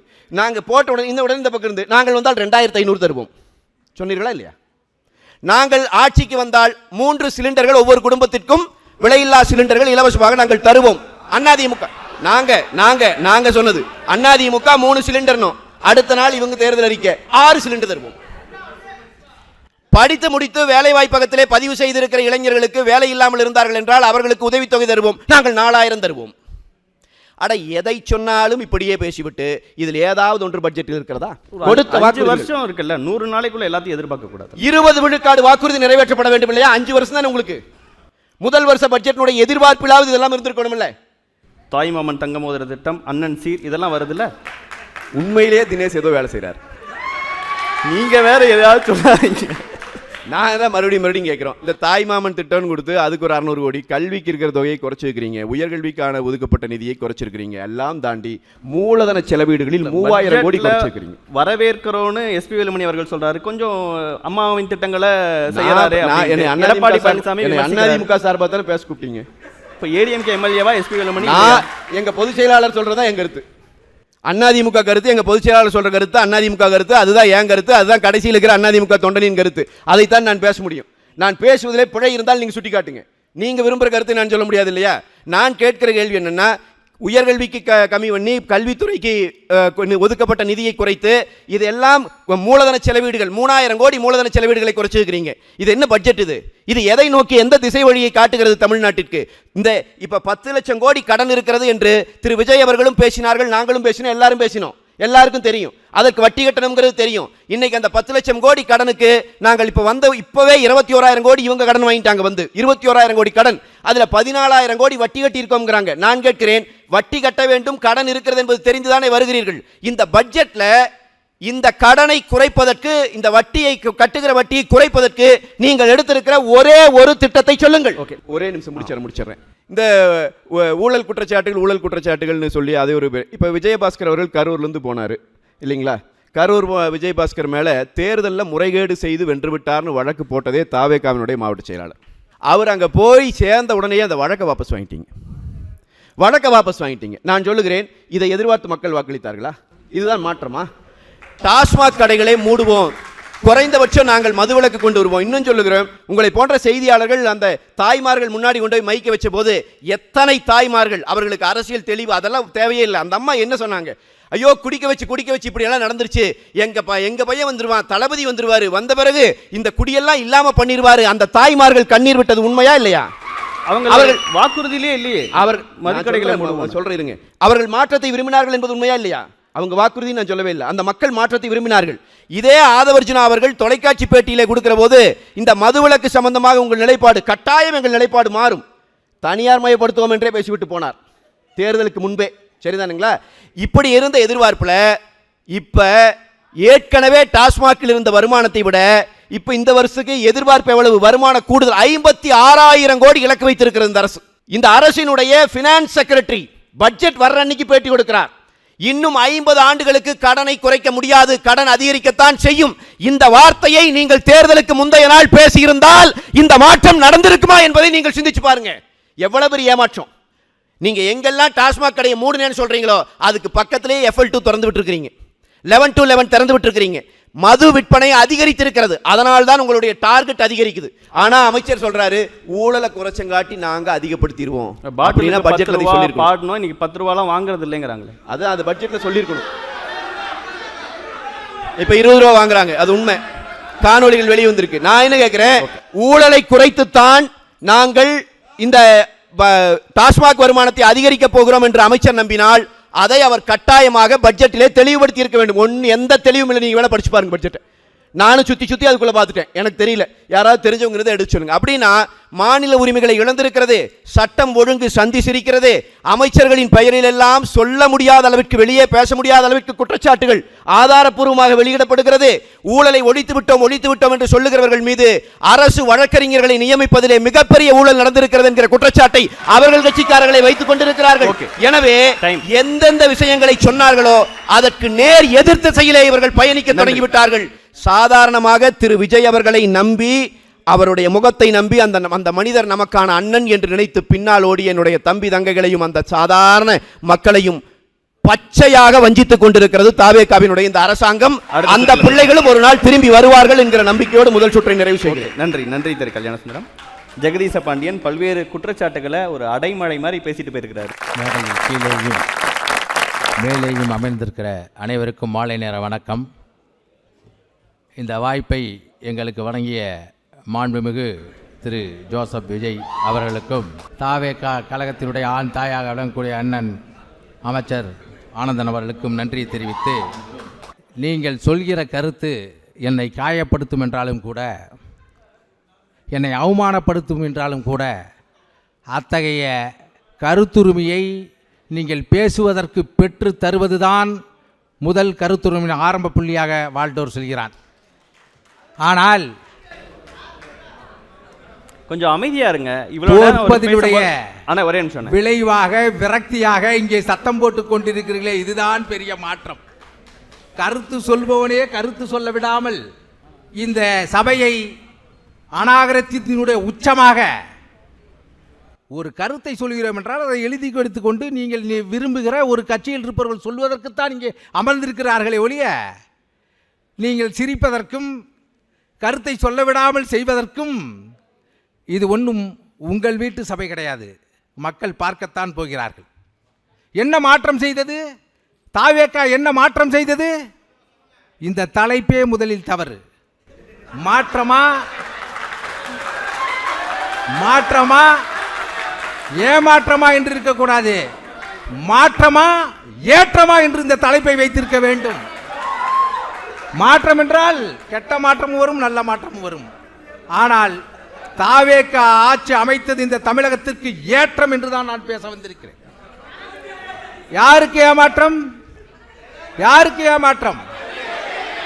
தொடர்ச்சியாக இந்த நாட்டை இத்தனை ஆண்டு காலமாக ஆண்டு இந்த மக்களை 1 கோடி பேருக்கு மேல் வேலைவாய்ப்பு அலுவலகத்தில் பதிவு செய்யப்பட்டு காத்திருக்கிறார்களே, காத்திருக்க வைத்தார்களே, 10 லட்சம் கோடியை கடன் வாங்கி வைத்து விட்டு சென்றிருக்கிறார்களே, அவர்களுக்கு ஏமாற்றம். இப்ப இந்த பட்ஜெட்ல வேலை வாய்ப்புக்காக நம்ம சொல்லிருக்கோம். நீங்க பேசாதீங்க, அதுக்கு பதில் சொல்றேன். நான் பேசாதீங்களா? என்னோட ஷோல வந்துட்டு என்னையே பேச வேணாம். அதான் என்ன மாற்றம்? காங்கிரஸை வீழ்த்துவேன் என்று திராவிட முன்னேற்ற கழகம் தொடங்கப்பட்டது. திராவிட முன்னேற்ற கழகத்தை வீழ்த்துவேன் என்று அண்ணா திராவிட முன்னேற்ற கழகம் துவங்கப்பட்டது. ஈழ இன அழிப்பு போரில் இவர்களை வீழ்த்துவோம் என்று தமிழ் தேசிய கட்சி துவங்கப்பட்டது. இவர்களெல்லாம் கொள்கையை மறந்து ஒரே இடத்தில் அமர வைத்திருக்கிறோம் எங்களை எதிர்ப்பதற்கு. இதுதான் செய்த பெரிய மாற்றம் தமிழ்நாட்டில். இதுதான் பெரிய மாற்றம். ஏன் இதுவரை நடந்த தேர்தலில் எல்லாம் சாதி பார்த்து நீங்க வேட்பாளரை நிறுத்திய போது இல்லை இல்லை, மக்களுடைய மனதை பார்த்து வேட்பாளரை நிறுத்திய கட்சி தாவேகா எங்கள் தலைவர். அதனால் பெரிய மாற்றம். பணம் இருப்பவர்கள் தான் தேர்தல் நிற்க முடியும் என்ற மனையை மாற்றி நல்லது செய்ய நிற்கிற மனம் இருப்பவனெல்லாம் நிற்க முடியும் என்ற நிலையை மாற்றியது தாவேகாவும் எங்கள் தலைவர், எங்களுடைய தலைவர் வெற்றி கழக தலைவர் விஜய் அவர்களும். இது நாங்கள் செய்த மாற்றம். இப்ப சாதி பார்த்து தாவேகா வேட்பாளர்கள் நிப்பாட்டல, ஒரு இடத்திலும் நிறுத்தவில்லை, ஒரு இடத்திலும் நிறுத்தவில்லை. மதத்தை பார்த்து நீங்கள் எல்லாம் வேட்பாளரை நிறுத்துகிற போது அதையெல்லாம் மீறி வேட்பாளரை நிறுத்தி வென்று காட்டிய கட்சி தாவேகா எங்கள் தலைவர் விஜய் அவர்கள். அது இந்த மண்ணில் நடந்த பெரிய மாற்றம். என்னவே இதைவிட பணத்தை கொடுத்து வாக்கு வாங்கலாம் என்று என்கிற போது பணத்தை பெற்றுக்கொண்டு விசிலுக்கு வாக்களிக்க வச்சு நாங்கள் வெற்றி பெற்றோமே, அதுதான் மிகப்பெரிய மாற்றம். பெரியவர்கள் எல்லாம் பிரதர் ஒரு நிமிஷம்.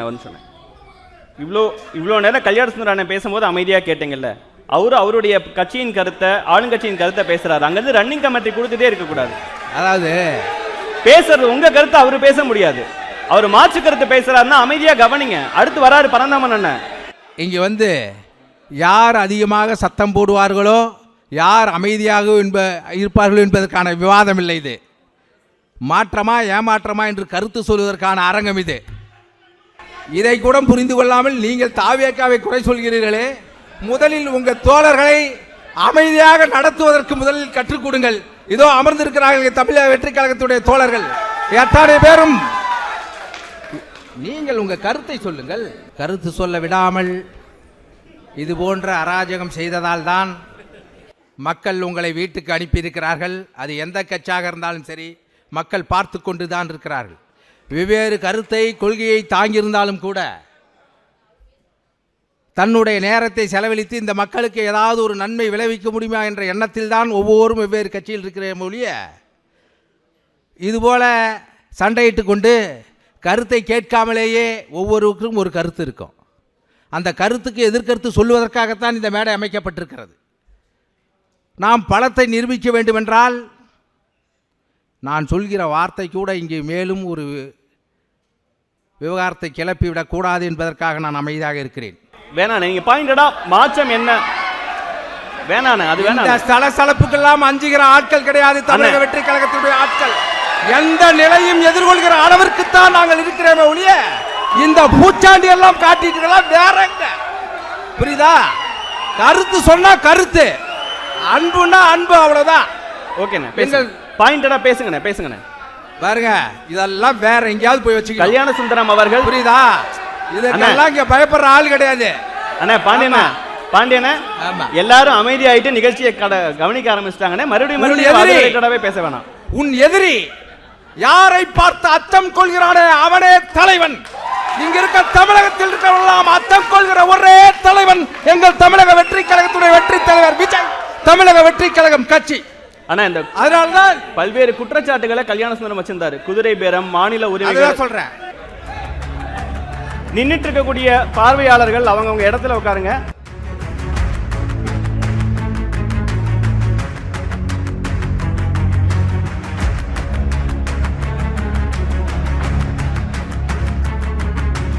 இதுபோன்று தொடர்ந்து கருத்து சொல்ல விடாமல் இது போன்ற அராஜகம் செய்ததால் தான் மக்கள் உங்களை வீட்டுக்கு அனுப்பியிருக்கிறார்கள். அது எந்த கட்சியாக இருந்தாலும் சரி, மக்கள் பார்த்து கொண்டு தான் இருக்கிறார்கள். தயவு செஞ்சு தப்பா எடுத்துக்காதீங்க. யாராவது டிஸ்டர்ப் பண்ற மாதிரி, ஷோக்கு டிஸ்டர்ப் பண்ற மாதிரி இருந்தீங்கன்னா அவங்கள வந்து தயவு செஞ்சு தவறா நினைச்சுக்க வேணா.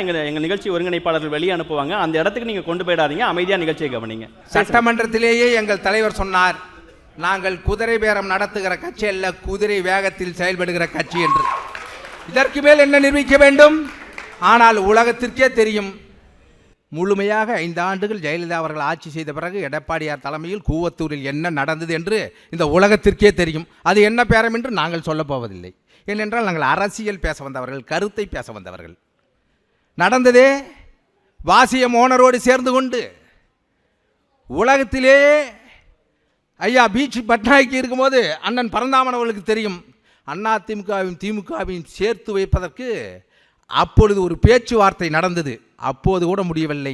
ஆனால் தாவேகா வென்றவுடன் எதிர் நிலைநிற்பதற்கே ஒன்றாக போகக்கூடிய நிலையை உருவாக்கியவர்கள் தான் நாங்கள். இவர்கள் என்ன சாதித்தார்கள்? என்ன மாற்றம் கொண்டு வந்தது? போன 21 தேர்தலுக்கு முன்பே அம்மையார் கனிமொழி அவர்கள் மேடையில் பேசுகிற போதெல்லாம் 35 வயதுக்கு மேற்பட்ட இளம் விதவைகள் தமிழகத்தில் தான் அதிகமாக இருக்கிறார்கள். எங்கள் அண்ணன் வந்தால் ஒரே கையெழுத்தில் பூர்ண மதுவிலக்கை டாஸ்மார்க்கை மூடிவிடுவோம் என்று சொன்னார். 5 ஆண்டு முடிந்து 6வது ஆண்டு நடந்து கொண்டிருக்கிறது. ஆனால் எங்கள் தலைவன் சொன்னான் 717 மதுக்கடைகளை மூடி காட்டினாரே. இது மாற்றமா இல்லையா? மாற்றமா இல்லையா? பதில் கொஞ்சம் அமைதியா இருங்க ப்ளீஸ். ஏன் மதுபான கடைகளில் அதிகமாக வந்து விட்டுறது? அதில் வந்த பெரும்பான்மையான லாபங்கள் கருவூரை நோக்கி சென்றபோது கருவூலத்தை பார்த்து திருப்பியவது தாவேகா கட்சி. அதனால் லாபம் அதிகமாக வந்து கொண்டிருக்கிறது. அதில் இருக்க பாட்டிலும் அட்டை பாக்ஸில் கூட நீங்கள் பணத்தை அடித்த போது அதை கூட கருவூலத்தை பார்த்து திருப்பிய அரசு தாவேகா அரசு. அதனால் லாபம் வருகிறது. அதெல்லாம் பட்ஜெட்ல இல்லைன்னு கல்யாண சுந்தரம் சொன்னார். அதாவது பட்ஜெட் இன்னும் முடியவே இல்லை, போட்டாங்க. இருங்க ஒவ்வொரு துறைக்குமான ஒரு பட்ஜெட் இருக்கிறது. இதெல்லாம் நடந்தது யார்? நாங்கள் சொல்லலாம் வந்து சேரம்னு. 57 ஆண்டுகளாக மாறி ஆண்டு விட்டு வந்தபோது கூட செய்யாதனுடைய நிலைமைதான் இந்த அரசு பார்த்து கொண்டிருக்கிறது. தாவேகா அரசு ஆண்டதனுடைய நிலைமையா? காவிரியில் தண்ணி வரவில்லை, தாவேகா செய்த பிழையா இது? இல்ல அங்க இருக்கவங்க பதில் சொல்ல வேணாம், நீங்க பேசுங்க. ஏங்க நான் எங்க கூட்டத்தில் கேட்கறேங்க, நான் அவங்களுக்கு பதில் சொல்லல. தம்பி கல்யாண சுந்தரம் சொன்னாரே இவர்கள் யாரும் படிப்பதில்லை என்று. 3 மாதத்தில் ஆட்சிக்கு வந்த கட்சியினால் காவேரி தண்ணி வராத காரணம் தாவேகா தான் என்று சொல்கிறீர்களே. இப்பொழுது தெரிகிறது அவர்களுடைய அறிவு எவ்வளவு என்று. இல்ல ஆல்ரெடி வாங்கி வைத்திருக்கக்கூடிய நமக்கு இருக்கக்கூடிய உரிமைகளை விட்டு கொடுத்துட்டீங்க. ஐயோ, உரிமையை விட்டு கொடுத்ததை பற்றி யார் பேசுகிறார்கள் பாருங்கள். வாங்கினீர்கள், செயல்படுத்தினீர்களா? 1967 முதல் முறையாக ஒப்பந்தம் கிருஷ்ணசாகர் டேமுக்கும் மேட்டூர் டேமுக்கும் தான் ஒப்பந்தம் போடப்பட்டது.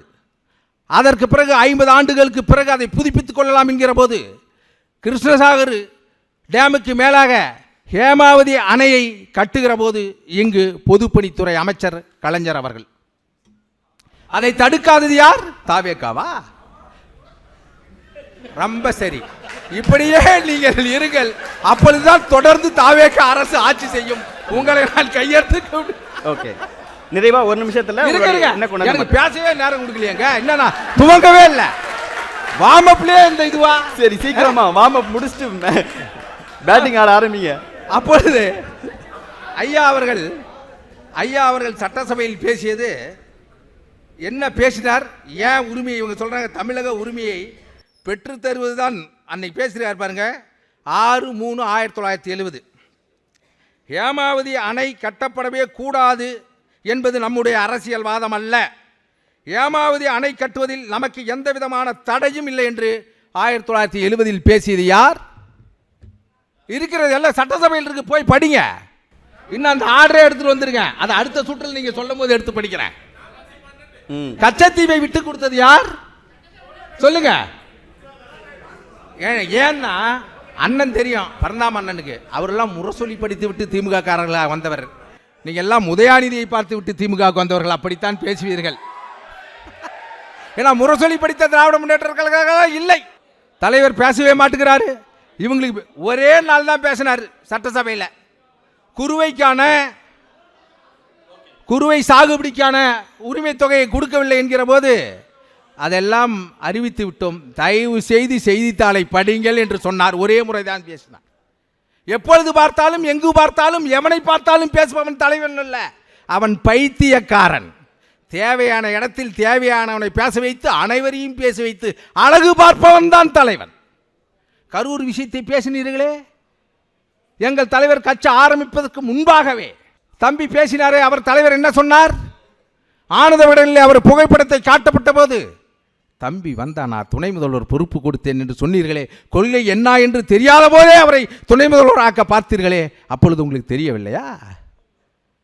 ஊழல் சக்தியை நாங்கள் எதிர்க்கிறோம் என்று சொல்கிறீர்களே, ஊழல் செய்து அக்ரஹாரம் சிறைச்சாலையில் தண்டனை அனுபவித்த சசிகலா அவர்களை போய் பார்த்தீர்களே, இதுதான் நீங்கள் ஊழலை எதிர்த்த லட்சணமா? எத்தனையோ விஷயங்கள் இருக்கிறது.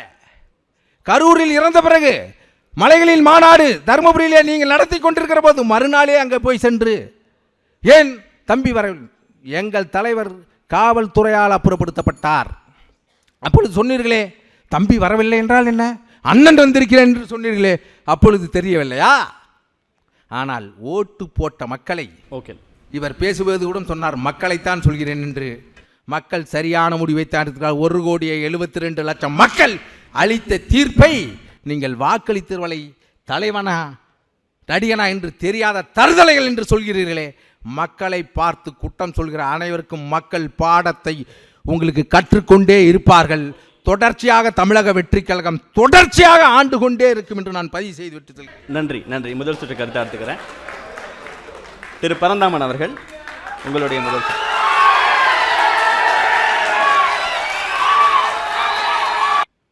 ரெண்டு பேர் பேசின பேச்சில் ஏதாவது ஒரு மாற்றத்தை நாங்கள் காட்டியிருக்கிறோன்னு ஒரு கருத்தோடு இது வரைக்கும் பேசினாங்களா? ஏன்னா காரணம் இல்லை, சட்டியில் இருந்தால் தானே அகப்பையில் வரும். பூரா புருடா வரும், ஆனால் வராது. பொய்யே பேச மாட்டார் எங்கள் தலைவர்னு முதல்ல வந்து தோழர் பேசினார். டாஸ்மார்க்கு கடை 717 கடையை மூடினீங்கன்னு சொன்னீங்களே, ஒவ்வொரு கடை பேரை பட்டியலிட்டு கவர்மெண்ட் ஆர்டரை காட்ட முடியுமா உங்களால்? இது வரைக்கும் காட்டவே இல்லை. ரைட் டு இன்ஃபர்மேஷன் ஆக்டில் எழுதின கடிதத்திலேயே நீ போய் ஒவ்வொரு மாவட்டத்துமாக போய் எழுதி வாங்கிக்கோ. நான் கேட்குறேன், 100 நாள் மாற்றத்தை கொடுத்த கனவான்களே, மூடன கடையை பேரை சொல்கிறதுக்கே உங்களால் முடியலன்னா என்ன உங்களுக்கு பெரிய தைரியம், பெரிய கெத்து? அடுத்தது, சட்டமன்றத்தில் நாங்கள் பாடம் எடுக்கிறோம். எப்படியா 40-12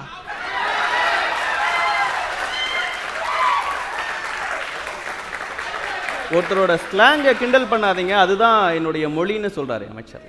அப்படி நம்ம ஸ்லாங்கை கிண்டல் பண்றது, அவங்க பேசுறதுல தவறுகள் வரும்போது கிண்டல் பண்ணலாமா? எப்படி மொழி வழக்கு கிண்டல் பண்ணல. ஏன் உனக்கு மொழியே தெரியல? நீங்கள் நிறுவனம், அதாவது ஃபினான்ஸ் மினிஸ்டர் வேறு அவர். நான் நிறைய எஜுகேஷன் இன்ஸ்டிடியூஷன் நடத்தியிருக்கிறேன். நான் இப்படி தான் அப்படின்னு ஒரு கெத்தாக ரொம்ப கர்வமாக பேசுகிறார்ல. எந்த ஸ்கூலில் சார் 40-12 சொல்லி கொடுத்தாங்க உங்களுக்கு? 40-12 சொல்கிற ஒரு போடுற பட்ஜெட் எங்கேயாவது விளங்குமா? நான் டூ கிறிஸ்டியனு, நான் இப்படி தான் அப்படின்ற இடத்துல, இந்த இடத்துல எங்கேருந்து சார் மதம் வந்தது?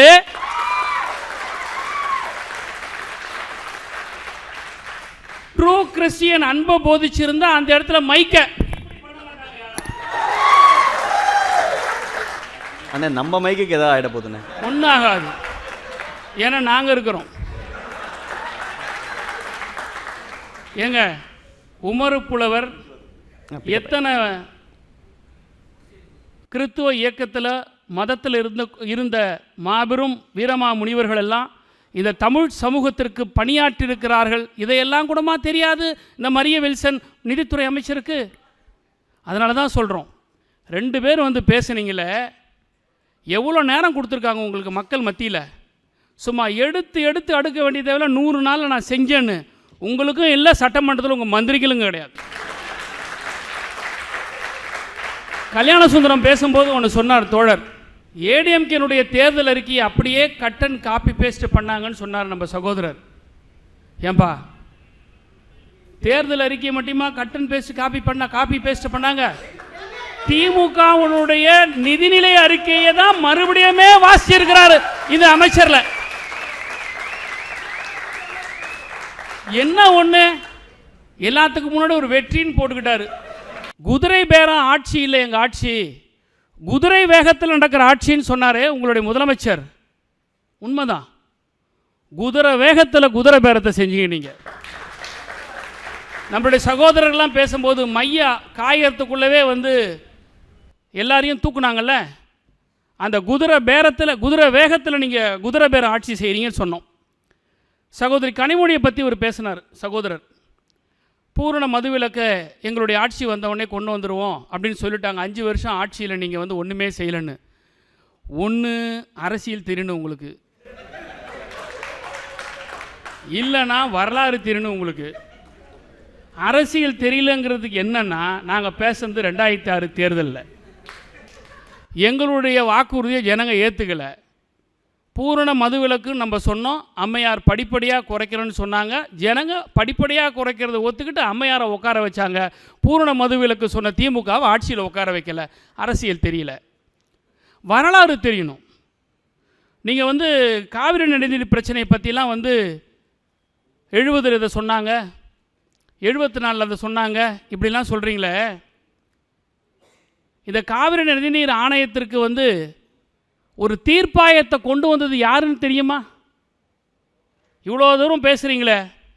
திராவிட முன்னேற்ற கழகம் ஒன்று இல்லை என்று சொன்னால், முத்தமிழறிஞர் தலைவர் கலைஞர் என்பவர் ஒரு இல்லை என்று சொன்னால், சிறுபான்மை பாதுகாவலர், பிற்படுத்தப்பட்டவருடைய பாதுகாவலர் விபி சிங் என்கின்ற ஒரு மாமனிதன் இல்லை என்று சொன்னால், காவிரி வாட்டர் டிஸ்பியூட் ட்ரிபியூனல் என்பது என்று உருவாகியே இருக்காது. உருவாக்கியது கலைஞர். அதை முன்னெடுத்து அடுத்து வந்த திராவிட ஆட்சி அம்மையார் ஜெயலலிதா அவற்றுக்கு போராடியதன் விளைவாகத்தான் உச்சநீதிமன்றம் தீர்ப்பு வருகிற போது அன்றைக்கு அதை கசெட்டில் பப்ளிஷ் பண்ணாங்க. அதனுடைய அமைச்சராக இருந்தவர் தான் இங்கே உங்களிடத்தில் உட்கார்ந்து கொண்டிருக்கிறார். லஞ்சம் யாரும் கொடுக்காதீங்க, கேட்டால் என் பேரை சொல்லுங்கன்னு சொன்னார். யார்? நம்ம முதல்வர்.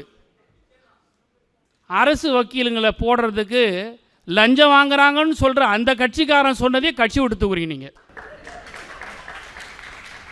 ஆட்சிக்கு வந்து அடுத்த நிமிடமே பெண்கள்லாம் இலவசமாக பயணிக்கலான்னு சொன்னார். யார்? நம்ம மாற்றம். ஆனால் 1,42,560 நிமிடம் ஆகிறது.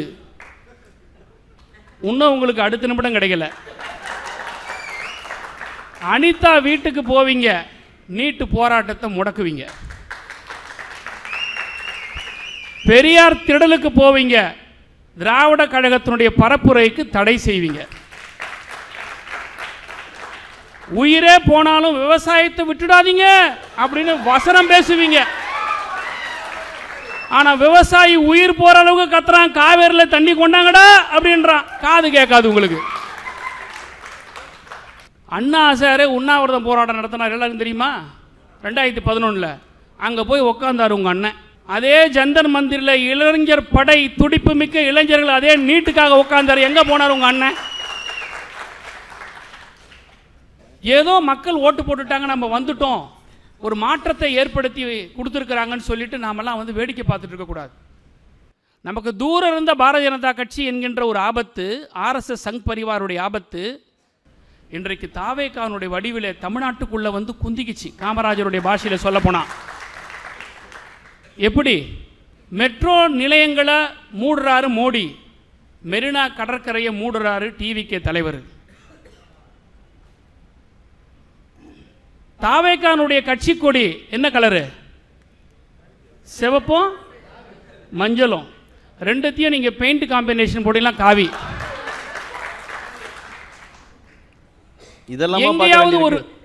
இதெல்லாமா பார்க்க வேண்டியிருக்கு? நிச்சயமா பார்க்கணும், நிச்சயமா பார்க்கணும். இந்த தொகுதி வரையறையில ஏதோ திமுக பாஜகவும் தான். இந்த தொகுதி மறைவரை இதெல்லாம் வந்து திமுக ஏற்கனவே வந்து தீர்மானம் போட்டாச்சு. நீங்க வந்து ஆளே இல்லாத கடைக்கு டீ ஆத்துறீங்க. நீங்க எந்த ஆட்சிக்கு வந்த 100 நாள்ல எந்த திட்டமும் கிடையாது. 2500 ரூபாய் மகளிருக்கான உரிமை தொகையை உயர்த்தி கொடுப்பேன்னு சொன்னீங்க. உங்களால் உடனடியாக கொடுக்க முடியவில்லை என்றாலும் கூட எம்.கே. ஸ்டாலின் தலைவன், மாபெரும் தலைவன் கொடுத்த 1000 ரூபாய்க்கு மேல ஒத்த ரூபாய் உங்களால உயர்த்தி கொடுக்க முடியுதா? ஒத்த ரூபாய். படித்த இளைஞர்களை ஏமாத்தி ஓட்டு வாங்கினீங்க. 4000 ரூபாய் கொடுக்குறேன்னு சொன்னீங்களே, 400 ரூபாய் கொடுத்தீங்களா இது வரைக்கும்? சார், ஃபினான்ஷியல் மேனேஜ்மெண்ட்டை பற்றி கதை விடாதீங்க, காதில் பூ சுத்தாதீங்க. பசிக்குதுன்னா எனக்கு பசிக்கு இப்போ உடனே என்ன சாப்பிடலாம், சாப்பாடு ஆக்கிறதுக்கு நேரமாகும். அட்லீஸ்ட் ஒரு வாழைப்பழம் கொடுப்பாங்கல்ல, அந்த மாதிரி ஒரு பழத்தை கொடுக்குற மணியில் நீங்களாம் அல்லுவாலா கொடுத்துடுங்கிறீங்க. இல்லை, நம்ம 1000 ரூபாய் கொடுத்தோம்ல. சரி, நான் ஆட்சிக்கு வந்த உடனே செய்கிறேன், 1500 இப்போ தரேன், அடுத்த பட்ஜெட்டில் 1500 தரேன் அப்படின்னு சொல்ல முடியுமா இல்லையா? 40-12க்கு எப்படி இந்த சார் இதெல்லாம் புத்தி வரும்? 4000 ரூபாய் நான் இளைஞருக்கு கொடுக்கணும், நான் இப்போ 400 ரூபாய் கொடுக்குறேன், அடுத்த முறை ஏத்துறேன்னு சொல்லணுமா இல்லையா? கஜானாவை திமுக தான் தொடச்சிருச்சு, காசு இல்லை, இருந்திருந்தா கொடுத்துருப்பாங்க. தொடச்ச கஜானா வச்சு தான் சார் 5 வருஷம் ஆட்சி செஞ்சனாங்க. கஜானா தொடங்கி போனதை வந்து மறுபடியும் துளக்கிறதுக்கு தான் உங்களுக்கு ஆட்சியில் கஜானா சாவி கொடுத்ததை தவிர பாத்திரத்தை கவுக்கிறதுக்கு இல்லை.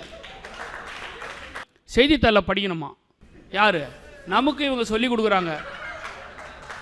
எப்பா நண்பர்களே, உங்கள் தலைவர்கிட்ட போய் சொல்லுங்க. யாரை பார்த்து கேட்குறாரு?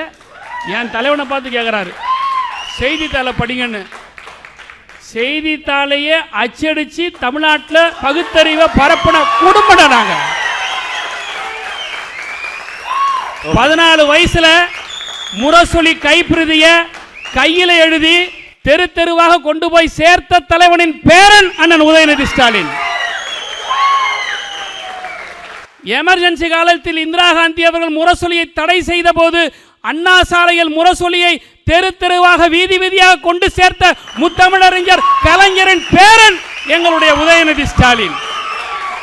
யாருகிட்ட வந்து யாரு முதல்ல உங்களுக்கு காலையில் பொழுது வெடிதா? நீங்க முதல்ல காலையில் உங்களுக்கு பொழுது வெடிதா? நல்ல வேலை, இதை சொல்ல மறந்துட்டேன். இல்ல 9 மணிக்கு காலையில தலைமைச் செயலகத்துக்கு போய் சோறு கட்டின குழந்தை ஸ்கூலுக்கு வந்துருது.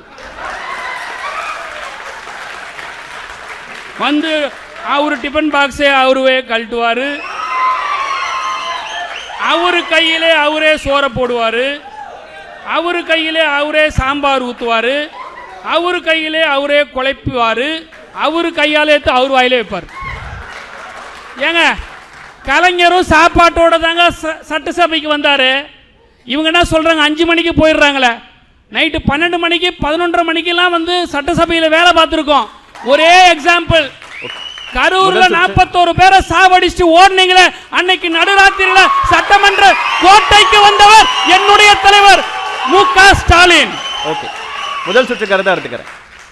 அதனால செய்தித்தாளை நீங்க படிச்சா உங்களுக்கு டேஞ்சர் என்னன்னா, ஓகே, பாலியல் கொடுமை செய்தார் தாவேகாக்கார நிர்வாகி. ஸ்ரீவைகுண்ட சட்டமன்ற உறுப்பினர் சேலையை பிடித்து இழுத்தார். என்னது? உட்காருங்கண்ணே. உங்களோட என்ன செய்திகள் செய்தி வந்தது?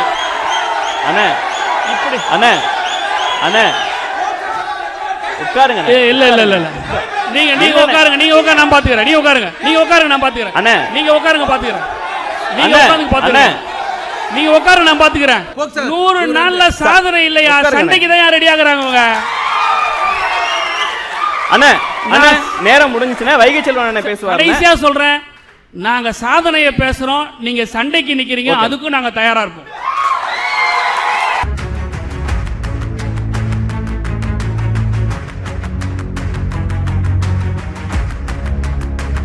முன்னாள் அமைச்சர் வைகை செல்வன் அவர்கள் தன்னுடைய கருத்தை முன்வைப்பதற்காக வருகிறார். அன்பு நண்பர்களே, நெறியாளர் உள்ளிட்ட அரங்கின் நல்ல சொற்பொழிவாளர்கள் மற்றும் நேயர்கள், அன்பு நண்பர்கள் அத்தனை பேருக்கும் என்னுடைய பணிவான வணக்கம். நம்முடைய மூவர் இங்கே அமர்ந்திருக்கிறார்கள். அதாவது பரந்தாமன் அவர்கள், திரு கல்யாண சுந்தரம் அவர்கள், திரு இடும்பவனம் கார்த்திக் அவர்கள், 3 பேரும் நல்ல சொற்பொழிவாளர்கள். அவர்களுக்கு விஞ்சக்கூடிய அளவிற்கு வேறு எந்த சொற்பொழிவாளரும் பேச முடியாத அளவிற்கு ஆகச்சிறந்த ஆளுமை கொண்ட சொற்பொழிவாளர்கள். கோட்சேவே தன்னுடைய கொள்கை தலைவர் என்று சொன்னால் கூட நம்ப வைக்கிற அளவிற்கு சிறந்த பேச்சாளர்கள் அவர்கள். அந்த அளவுக்கு ஆணித்தரமாகவும் ஆவேசமாகவும் ஆழமாகவும் கேட்பவர்களை வியக்கக்கூடிய அளவுக்கு பேசக்கூடிய சக்திமிக்க பேச்சாளர்கள். நான் இந்த சட்டமன்ற தொகுதியில் இது தீநகர் சட்டமன்ற தொகுதிக்கு உட்பட்டது என்று கருதுகிறேன். அடுத்த முறை திராவிட முன்னேற்றக் கழகம் என்னுடைய அருமை நண்பர் பரந்தாமனை இந்த பொது தொகுதியில் நிற்க வைத்து வெற்றி பெற வைக்க வேண்டும். ஏனென்று சொன்னால் இந்த தொகுதியில் வந்திருக்கக்கூடிய அத்தனை பேரும் பரந்தாமுடைய தீவிர விசிறிகளாக இருக்கிறார்கள். ஆனால் தமிழக வெற்றிக் கழகம்தான் பட்டியலினத்தைச் சேர்ந்தவர்களை பொது தொகுதியில் நிற்க வைத்து வெற்றி பெற வைத்திருக்கிற மகத்தான சாதனையை தமிழக வெற்றிக் கழகம்தான் செய்திருக்கிறது. இது திராவிட இயக்கத்தினுடைய சித்தாந்தம், திராவிட இயக்கத்தினுடைய கொள்கை, திராவிட இயக்கத்தினுடைய லட்சிய கோட்பாடுகள் இவைகள் எல்லாம் வென்றெடுக்கக்கூடிய தலைவராக இருக்கிறார் என்ற காரணத்தினால்தான் மக்கள் அவருக்கு ஆதரவு தந்திருக்கிறார்கள், ஆட்சி அதிகாரத்தை அவருக்கு தந்திருக்கிறார்கள். மேலும் அருமை நண்பர் பரந்தாமன் அவர்கள் பேசுகிற போது சொன்னார், நிதித்துறை அமைச்சர் பேசினார் என்று. அவருடைய கட்சியை சேர்ந்த மூத்த அமைச்சராக இருந்தவர், சட்டமன்ற உறுப்பினராக இருந்த அண்ணன் திரு ஏவா வேலு அவர்களே அது குறித்து மாப்பிள்ளையினுடைய பேச்சு இப்படித்தான் இருக்கும் அப்படின்னு சொன்னார். நக்கீரன் வளர்த்த நற்றமிழை சென்னையில் வாழ்பவர்கள் இஸ்துக்குன்னு வந்து விட்டார்கள்னு சொல்லுவாங்க. இஸ்துக்குன்னு என்று வந்துவிட்டால் இழுத்துட்டு வந்துட்டார்கள் நகைச்சுவையாக சொல்வார். அதாவது எங்கள் ஊரில் இருந்து ஒரு அம்மா இங்கே சென்னைக்கு குடி வந்தாங்க. சென்னைக்கு குடி வருகிற போது வீட்டுக்காரர் சொன்னார், இன்றைக்கி கீரை வாங்கி சமையல் பண்ணி வைமா அப்படின்னு. மார்க்கெட்டுக்கு போனாங்க. போன உடனே இந்த அம்மா கேட்டாங்க, எப்படிம்மா கீரை அப்படின்னு. அந்த அம்மா சொன்னாங்க, நான் நல்லா கீரைம்மா, நீ நல்லா கீரையா அப்படின்னு. இந்த அம்மா கேட்ட கீரை வேறு, அந்த அம்மா சொன்ன கீரை வேறு. எப்படிம்மா கீரைன்னு கேட்டது. அந்தம்மா சொல்லிச்சு, நான் நல்லா கீரைம்மா, நீ நல்லா கீரையா அப்படின்னு. அது மாதிரி இது ஒரு வட்டார வழக்கு சொல். ஏற்கனவே திராவிட முன்னேற்றக் கழகத்தில் லண்டனில் படித்தவர், மிகச்சிறந்த அறிவாளி என்று போற்றப்பட்ட பிடிஆர் அவர்களே என்ன சொன்னார், மாவட்ட கலெக்டருக்கு மாவட்ட கலெக்டர்னு சொன்னார், பழக்க வழக்கத்துக்கு பயக்க வயக்கம்னு சொன்னார். அப்போது கூட இதே சர்ச்சையும் இதே பிரச்சனையும் நிதித்துறை அமைச்சராக இருந்தபோது பிடிஆர் அவர்கள் அந்த நிதித்துறையை தாக்கல் செய்தபோது இப்படி ஒரு பிரச்சனையெல்லாம் எழுந்தது என்பதை அவர் மறந்துவிட்டார். அதற்கு பிறகு பாஜகவோடு தமிழக வெற்றிக் கழகம் தொப்புள் கொடி உறவு இருக்கிறது என்ற ஒரு அபாண்டமான ஒரு குற்றச்சாட்டை இங்கு முன்வைத்தார். தமிழக வெற்றிக் கழகத்தினுடைய கொள்கை எதிரியாக பாஜக இருக்கிறது என்பதை மிக வெளிப்படையாக சொன்ன ஒரே தலைவர் தமிழக வெற்றிக் கழகத்தினுடைய தலைவர் தான் என்பதை அவருக்கு சுட்டி காட்ட விரும்புகிறேன். பாஜகவோடு திராவிட முன்னேற்றக் கழகம்தான் ரகசிய தொடர்பு வைத்திருப்பதாக பல நேரங்களில் பல தகவல்கள் சொன்னது. இருட்டு அறைக்குள் முரட்டு குத்து மாதிரி அவங்க. திராவிட முன்னேற்றக் கழகமும் பாஜகவும் அவ்வாறாக கூட்டணி வைத்து கொண்டார்கள். மேலும் இது குதிரை பேரம் என்று சொல்லுகிறார்கள், குதிரை பேரம் நடத்திவிட்டதாக சொல்லுகிறார்கள். இப்படி பல விஷயங்களை அபாண்டமாக சொல்லிக்கொண்டே வருகிறார்கள். 2006 திராவிட முன்னேற்றக் கழகம் ஆட்சி செய்த ஆட்சியினுடைய சட்டமன்ற உறுப்பினர்களுடைய எண்ணிக்கை, அன்பு நண்பர்களே, உங்களுக்கு நான் பணிவுட சுட்டிக்காட்ட விரும்புகிறேன், 96 பேர் தான் சட்டமன்ற உறுப்பினர்களாக இருந்தார்கள். மைனாரிட்டி சர்க்கார், மைனாரிட்டி அரசாங்கத்தை தான் திராவிட முன்னேற்றக் கழகம் காங்கிரஸ் துணையோடு ஆட்சி அதிகாரத்தை 5 ஆண்டு காலம் இழுத்து சென்றது. அதையெல்லாம் எளிதாக மறந்து விட்டார்கள். 50 ஆண்டு காலம், அதாவது ஆட்சி கட்சியில் இருக்கிறவர்கள் 50 ஆண்டு காலம் கட்சி நடத்தி கொண்டிருக்கிறவர்கள் 50-60 ஆண்டு காலமாக, சற்றேறக்குறைய திராவிட முன்னேற்றக் கழகம் 30 ஆண்டு காலம் ஆட்சி பீடத்தில் இருந்திருக்கிறது. இந்த 30 ஆண்டு காலம் ஆட்சி பீடத்திலே நான் அதை செய்தேன், இதை செய்தேன், காவிரி மேலாண்மை ஆணையம் அமைத்து தந்தேன் என்று சொல்வதெல்லாம் பெருமையா? அதுதானே உங்களுடைய வேலை. 30 ஆண்டுகள் கூட நீங்கள் இதை செய்யவில்லை என்று சொன்னால், இந்த 100 நாட்களுக்குள்ளாக நீங்கள் விமர்சனம் செய்கிறீர்களே, குதிக்கிறீர்களே, கொந்தளிக்கிறீர்களே, ஆவேசப்படுகிறீர்களே, 30 ஆண்டு காலம் நீங்கள் செய்ய வேண்டிய கடமை தானே. ஆக அந்த கடமையிலிருந்து ஹாரங்கி, கபினி போன்ற அணைகள் எல்லாம் குறுக்கே கட்டப்படுகிற போது பல்வேறு பிரச்சனை எழுந்தது. அப்படி எழுகிற போது நீங்கள் கைகட்டி வேடிக்கை பார்த்தீர்கள் என்று தொடர்ந்து அப்போதெல்லாம் குற்றச்சாட்டு எழுந்தபோது இந்த பிரச்சனை எழுந்திருக்க வாய்ப்பே இல்லை. முல்லை பெரியாரின் அணையின் நீர்மட்டத்தை உயர்த்துவதற்கும் சரி, பாலாற்றின் குறுக்கே ஆந்திர அரசு அணை கட்டுவதும் சரி, காவிரி தண்ணீர் பிரச்சனை எழுந்தபோதும் சரி, ஆட்சி செய்திருக்கக்கூடிய திராவிட முன்னேற்றக் கழகம் கடந்த காலங்களில் செய்யவே இல்லை என்பதற்குத்தானே சட்ட போராட்டம் நடத்தினார்கள். அந்த சட்ட போராட்டத்தின் அடிப்படையில் தானே உச்சநீதிமன்றத்தில் இப்போதும் இந்த சட்ட போராட்டம் நடத்தப்பட்டது. சற்றேறக்குறைய 205 டிஎம்சி நமக்கு உரிமை கிடைத்தது. 300 டிஎம்சி 320 டிஎம்சி தருவதாக புரட்சித் தலைவர் எம்ஜிஆருக்கு குண்டுராவ் சொன்னபோது 400 டிஎம்சி வாங்காமல் வராதீர்கள் என்று விமர்சனம் செய்தார்கள். அதற்கு பிறகு 205 டிஎம்சி ஆனது. இப்போது எவ்வளவு கிடைக்கிறது? 177.25% டிஎம்சி தான் வருகிறது. இந்த வழக்கு இருக்கிறது. இப்போது கூட இன்றைய தினம் 1 டிஎம்சி தண்ணீரை தொடர்ந்து தண்ணீர் திறந்து விட வேண்டும் என்று உத்தரவு பிறப்பிக்கப்பட்டிருக்கிறது. அந்த உத்தரவை ஏற்றுத்தான் ஆக வேண்டும். கர்நாடகா மாநிலம் அரசியல் செய்து கொண்டிருக்கிறது தொடர்ந்து, இன்று நேற்றல்ல, பல ஆண்டு காலமாக, ஏறக்குறைய 600 காலமாக தொடர்ந்து அரசியல் செய்கிறது. இந்த அரசியலுக்காக ஒவ்வொரு அரசும் பழிவாங்கப்பட்டு கொண்டிருக்கிறது. ஆனால் 100 நாட்களே தொடங்கி இருக்கிற, 100 நாட்களே தன்னுடைய எல்லையை தொட்டு இருக்கிற தமிழக வெற்றி கழகத்தினுடைய அரசு டிப்ளமேட்டிக் என்று சொல்வார்களே, ராஜதந்திர நடவடிக்கையாக பல்வேறு பூர்வமான ஆக்கப்பூர்வமான நடவடிக்கைகளை நாங்கள் செய்து வருகிறோம் என்பதை அருமைக்குரிய நண்பர்களுக்கும் உங்களுக்கும் நான் சுட்டிக்காட்ட விரும்புகிறேன். இந்த ஆட்சி 10 லட்சத்துக்கு மேலே 13 லட்சம் கோடிகளை கடனாக பெற்றிருக்கிறார். அதாவது ஒரு நிதிநிலை அறிக்கையிலே கடன் பெறுவது என்பது தவறில்லை. கடன் வாங்கித்தான் ஒரு அரசு நடத்த வேண்டும், அல்லது கடன் வாங்கித்தான் ஒரு மூலதன செலவுகளை செய்ய வேண்டும், கடன் வாங்கித்தான் நம்முடைய திட்டங்களை பெருக்க வேண்டும் என்பதில் எந்த பொருளாதாரத்தில் எந்த விதமான இடர்பாடுகளும் சுட்டிக்காட்டவில்லை. ஆனால் அதிக கடன் வாங்குகிற போது பல்வேறு திட்டங்களுக்காக மூலதன செலவை நீங்கள் மூலதன செலவுக்காக செலவு செய்து தொடரும் செலவினும் தொடராத செலவினும் என்கிற 2 வகைப்பாட்டுக்குள் அடைக்காத செலவுகளை நீங்கள் செய்கிற போதுதான் அதிக வட்டி ஏற்படுகிறது. கடன் சுமை அதிகரித்து வட்டி சுமை அதிகரிக்கிற போதுதான் மேலும் மேலும் நம்முடைய வருவாய் பற்றாக்குறை ஏற்படுகிறது என்பதை புரிந்து கொள்ள வேண்டும். மேலும் கடந்த காலங்களில் என்ன செய்தார்கள்? நீங்கள் நண்பர் கல்யாண சுந்தரம் இங்கு எடுத்து சுட்டி காட்டினார்கள். அண்ணா திராவிட முன்னேற்றக் கழக ஆட்சியின் போது 2016 வரை புரட்சித் தலைவி அம்மா அவர்கள் ஆட்சி செய்தார்கள். அதுவரை ஜிஎஸ்டி இல்லை, அதுவரை நீட் இல்லை, அதுவரை சிஏஏ பிரச்சனைகள் எழவில்லை. அதற்கு பிறகு என்னெல்லாம் ஆனது என்பது அவருக்கே தெரியும். ஆக இன்று இந்த 100 தமிழ்தாய் வாழ்த்து 3வது இடத்தில் வைக்கப்பட்டிருக்கிறது என்று அவர்கள் நீட்டி முழங்கினார்கள். நான் சொல்லுகிறேன், தமிழ்தாய் வாழ்த்தில் முதலிடத்தில் தான் வைக்கப்பட வேண்டும் என்று இந்திய பிரதமரிடத்திற்கும் உள்துறை அமைச்சரிடத்திலே நேரடியாக தமிழ்நாட்டின் முதலமைச்சர் செல்கிற போது ஒரு கடிதத்தை கொடுத்து உள்துறை அமைச்சகம் ஒரு வழிகாட்டி நெறிமுறை, அந்த கடிதமே எங்களிடம் இருக்கிறது. அந்த கடிதம் பத்திரிகையில் வெளிவந்திருக்கிறது. என்ன சொன்னார்கள்? மிக தெளிவுபடுத்தினார்கள். அந்தந்த மாநிலத்தில் மாநில பாடல்தான் முதலிடம் என்று இந்தியாவுக்கே வழிகாட்டியது தமிழ்நாட்டின் முதலமைச்சர் என்பதை இந்த இடத்திலே பணிவோடு சுட்டிக்காட்ட விரும்புகிறேன். இன்று தனி தீர்மானம் கொண்டு வரப்பட்டிருக்கிறது. இப்படி ஒன்றல்ல இரண்டல்ல 1000 விஷயங்களை நாம் எடுத்துக்கொண்டே போகலாம். ஆக குற்றச்சாட்டுகளுக்கு பதிலளித்து கொண்டே இருந்தால் நாம் இதை இன்னும் நீட்டித்து ரொம்ப நேரம் பேசிக்கிட்டே போகலாம். அதோடு மாத்திரமில்லாமல் காவிரி தண்ணீருக்கு என்ன செஞ்சாங்கன்னு கேட்டாங்க.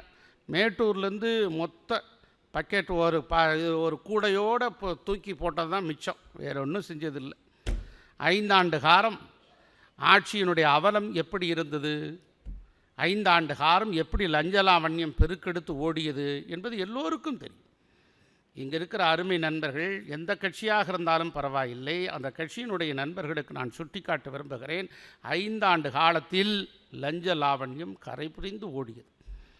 ஒரு அமைச்சர் சிறையில் இருக்கிறார், சிறையில் இருக்கிறவர் அமைச்சராக தொடர்ந்து கொண்டிருக்கிறார். இது குற்றமா இல்லையா? சிறைக்கு போனவரை அமைச்சரிலிருந்து நீக்க வேண்டியது ஒரு மாண்புமிகு முதலமைச்சருடைய கடமையா இல்லையா? உச்ச நீதிமன்றம் கேட்டதற்கு பிறகுதான் அமைச்சர் நீக்கப்பட்டார். சரி, நீக்கினீர்கள், வரவேற்கிறேன், பாராட்டுகிறேன், வாழ்த்துகிறேன். ஆனால் நீக்கப்பட்ட அந்த அமைச்சர் முன்னாள் அமைச்சராகிவிட்டார். அந்த துறைக்கு ஒரு அமைச்சர் நியமனம் செய்யப்பட்டு விட்டது. ஆனால் அந்த துறையினுடைய அமைச்சரை யாராவது போய் பார்த்தால், நான் பேருக்கு தாங்க அமைச்சர், எல்லாமே அவர் தாங்க, அவரை போய் பாருங்கள், நான் பேருக்கு தாங்க அமைச்சர், அவரை போய் பாருங்கன்னு யாரை போய் பார்த்தாலும் சொன்னார்களா இல்லையா? மாப்பிள்ளை நான் தான் சட்டை வருது அப்படின்னு சொன்ன கணக்கா சொன்னார்களா இல்லையா?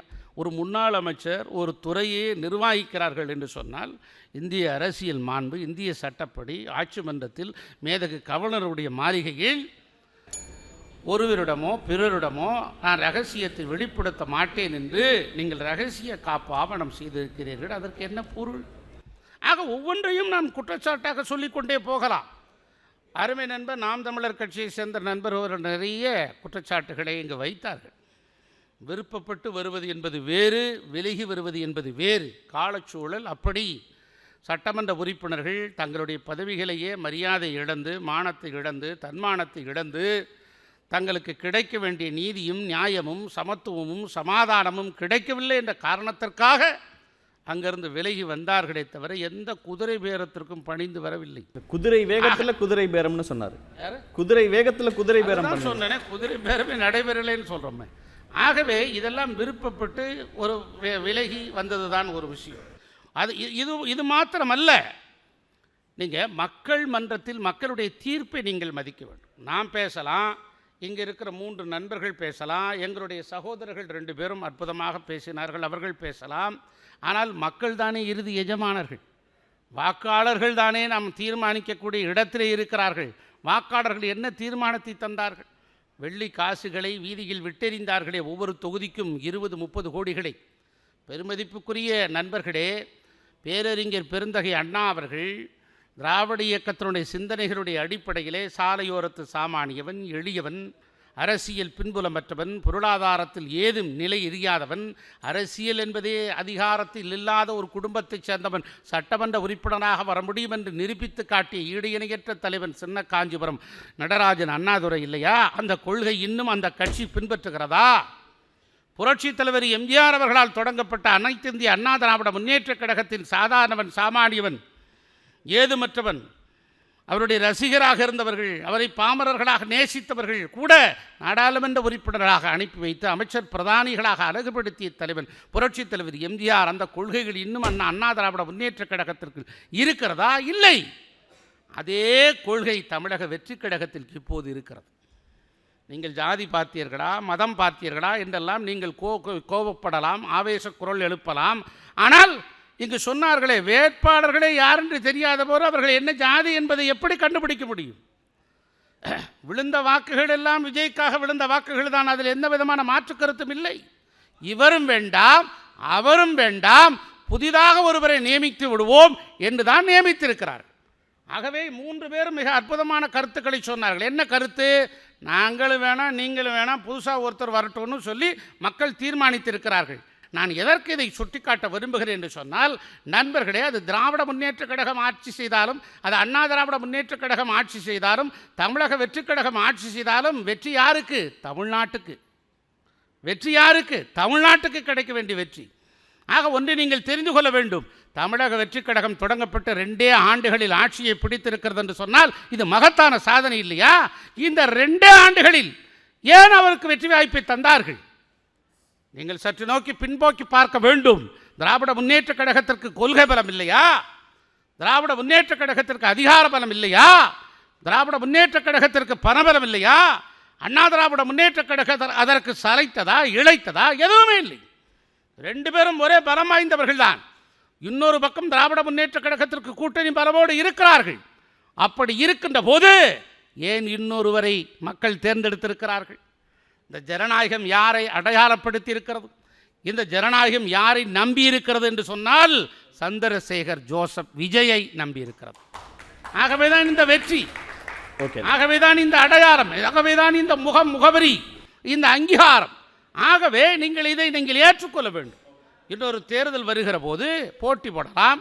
மக்கள் தான் இறுதி எஜமானர்கள். அந்த வெற்றியை தமிழக வெற்றி கழகத்திற்கு தந்திருக்கிறார்கள். இந்த 100 நாள் என்பது ஒரு சின்ன அளவுகோல் தான்.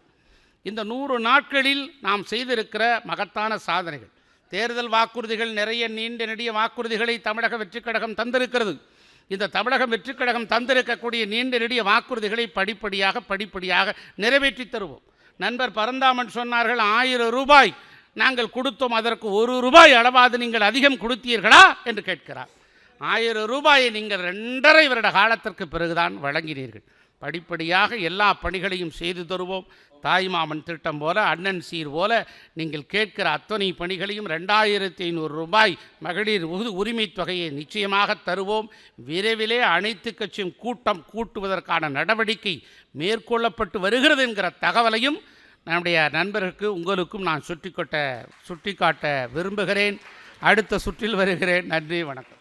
நிறைவு சுற்று 2 நிமிடங்கள் மட்டும் விருந்தினர்கள் பேசுவாங்க. கல்யாண சுந்தரமன் மாற்றம் வந்திருக்கிறது என்று சொன்னார்கள்.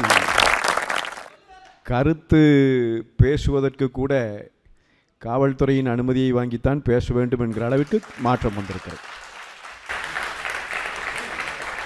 இது நல்ல மாற்றமா இல்லை அது உகந்த மாற்றம் இல்லையா என்பதை மக்கள் தீர்மானிக்கட்டும். நான் முதல் சுற்றிலே வைத்த வாதங்கள், அந்த வாதங்களுக்கான பதிலை எதிர்பார்த்தேன். ஆனால் அப்படியான பதில்கள் என் அன்பு சகோதரர்களிடமிருந்து வரவில்லை என்பதிலே தான் எனக்கு வருத்தம். எனவே நான் அவர்கள் சொன்ன சில செய்திகளை, மரியாதைக்குரிய அண்ணன் ஜெகதீசன் அவர்கள் பேசுகிற போது, காவிரி தண்ணீர் வராமல் போக தாவேக்கா காரணமா என்று கேட்டார். அப்படி யாரும் சொல்லவே இல்லை.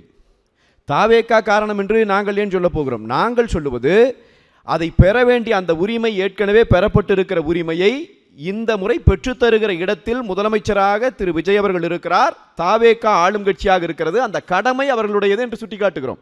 அந்த கடமையிலே நீங்கள் தவறிவிட்டீர்கள். அப்போ இதுதான் மாற்றமா என்று நாங்கள் கேட்கிறோம்.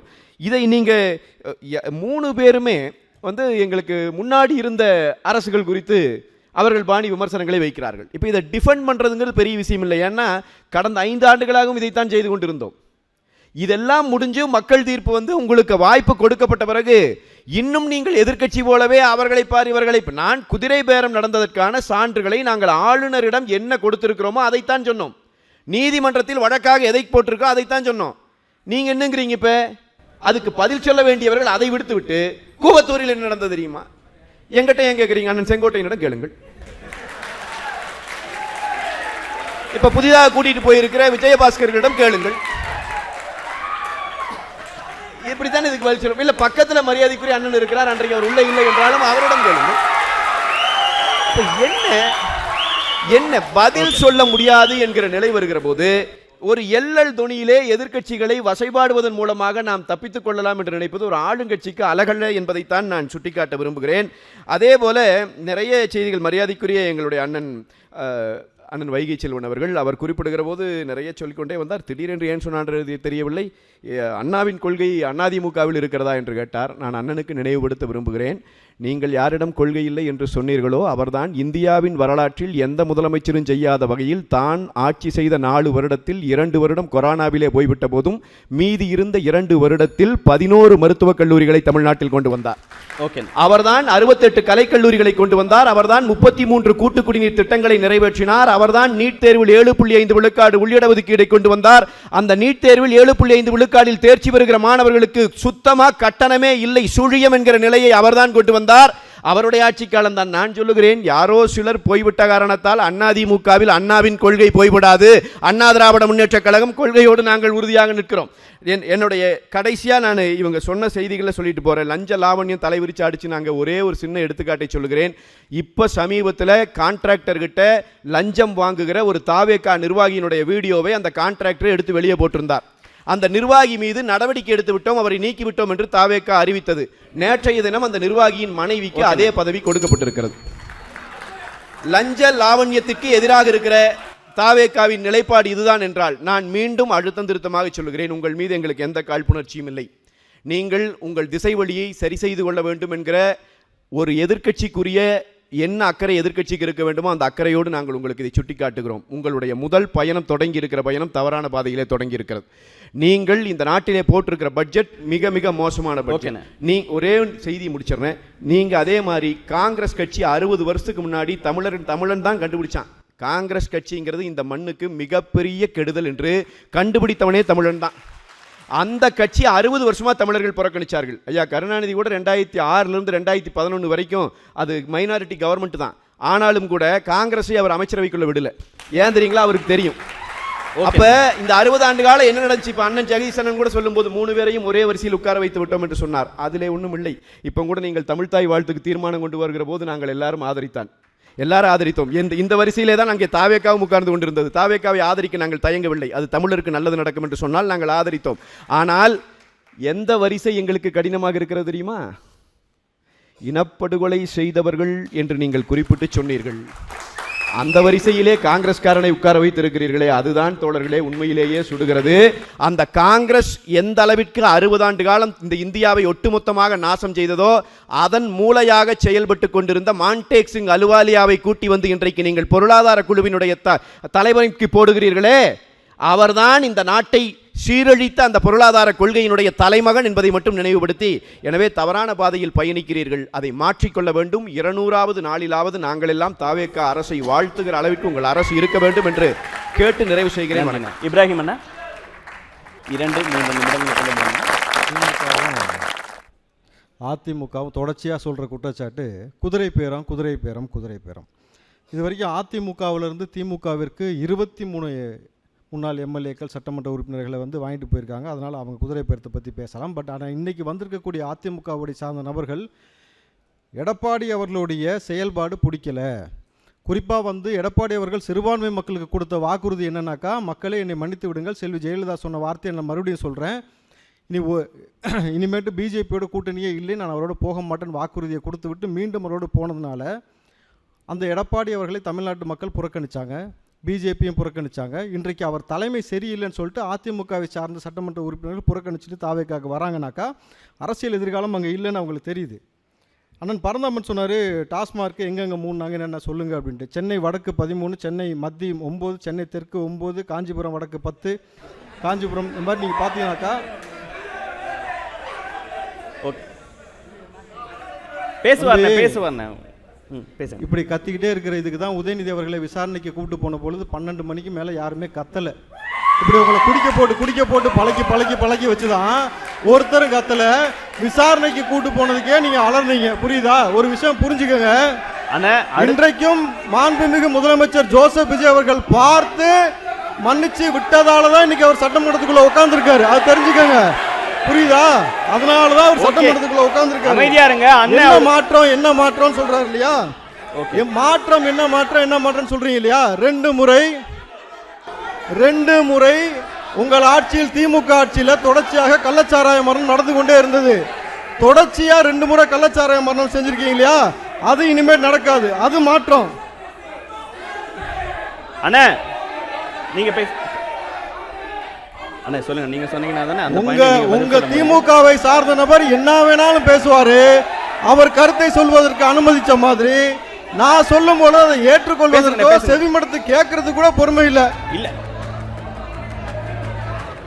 கொஞ்சம் இப்போ பார்வையாளர்கள் தயவு செய்து கொஞ்சம் அமைதியாக இருங்க. நீங்கள் கவலைப்படாதீங்க. இவங்க பேசுறதுனாலேயே வந்து தலைவர்களுடைய பேரை வந்து கலக. ஒரு நிமிஷம் பேசுங்க பேசுங்க இப்ராஹிம், இன்னும் ஒரு நிமிஷம் முடிங்க. இப்ராஹிம் பேசுங்க, பேசுங்க பேசுங்க, ஒரு நிமிஷம் முடிங்க. சரி, மாற்றம் என்ன மாற்றம் நிகழ்ந்திருக்கிறது? அதான் ப்ரௌடு கொத்தோஸ்னு கொத்தடிமையா இருக்கிறதே பெருமையா பேசினா இப்படிதான் இருக்க முடியும். அண்ணா இப்படிதான் கொத்தடிமையா இருக்கிறத ப்ரௌடு கொத்தோஸ்னு பேசினா இப்படிதான் இருக்க முடியும். அண்ணா இல்லப்பா, இது முறை கிடையாது. நான் ஒரு நேரம் வாங்கி கொடுக்கறேன். முறை கிடையாது. இல்ல இல்ல, ஒரு சண்டை கிரவுட் அட்ரஸ் பண்ணக்கூடாது. கிரவுட் அட்ரஸ் பண்ணக்கூடாது. நீங்க கருத்தை பேசுங்க. ஏம்பா இங்க வா. நீங்க ரெண்டு பேரும் உங்க ஆளுங்க அமைதியா இருக்க சொல்லுங்க. கரெக்டா உட்காருவாங்க. கொஞ்சம் உட்காருங்க, முடிக்கலாம். உட்காரு விடுங்க, நான் முடிச்சிருவோம். உட்காரு பகுதி உட்கார சொல்லலையா? மாற்றம் என்ன மாற்றம் வந்திருக்குன்னு கேட்குறீங்களே. திமுகவை சார்ந்த முன்னாள் அமைச்சர் பொதுச் செயலாளர் இருந்தார். அம்மாவுக்கு 1000 பொண்ணுக்கு 1000 ரகசியமாக பாய் ஃப்ரெண்டு வச்சுக்க அப்படின்னு சொன்னார்ல, அந்த மாதிரி பேச்சு இனிமேல் பேச முடியாது. அது மாற்றம்.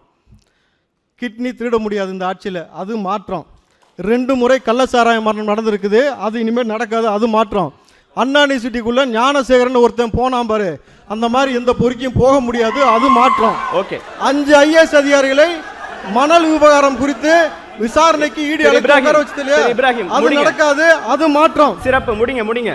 அடுத்து வைகை செல்வன் அண்ணன் பேசணும், ஜெகதீச பாண்டியன் அண்ணன் பேசணும், உங்களுக்காக பேசுவாங்க.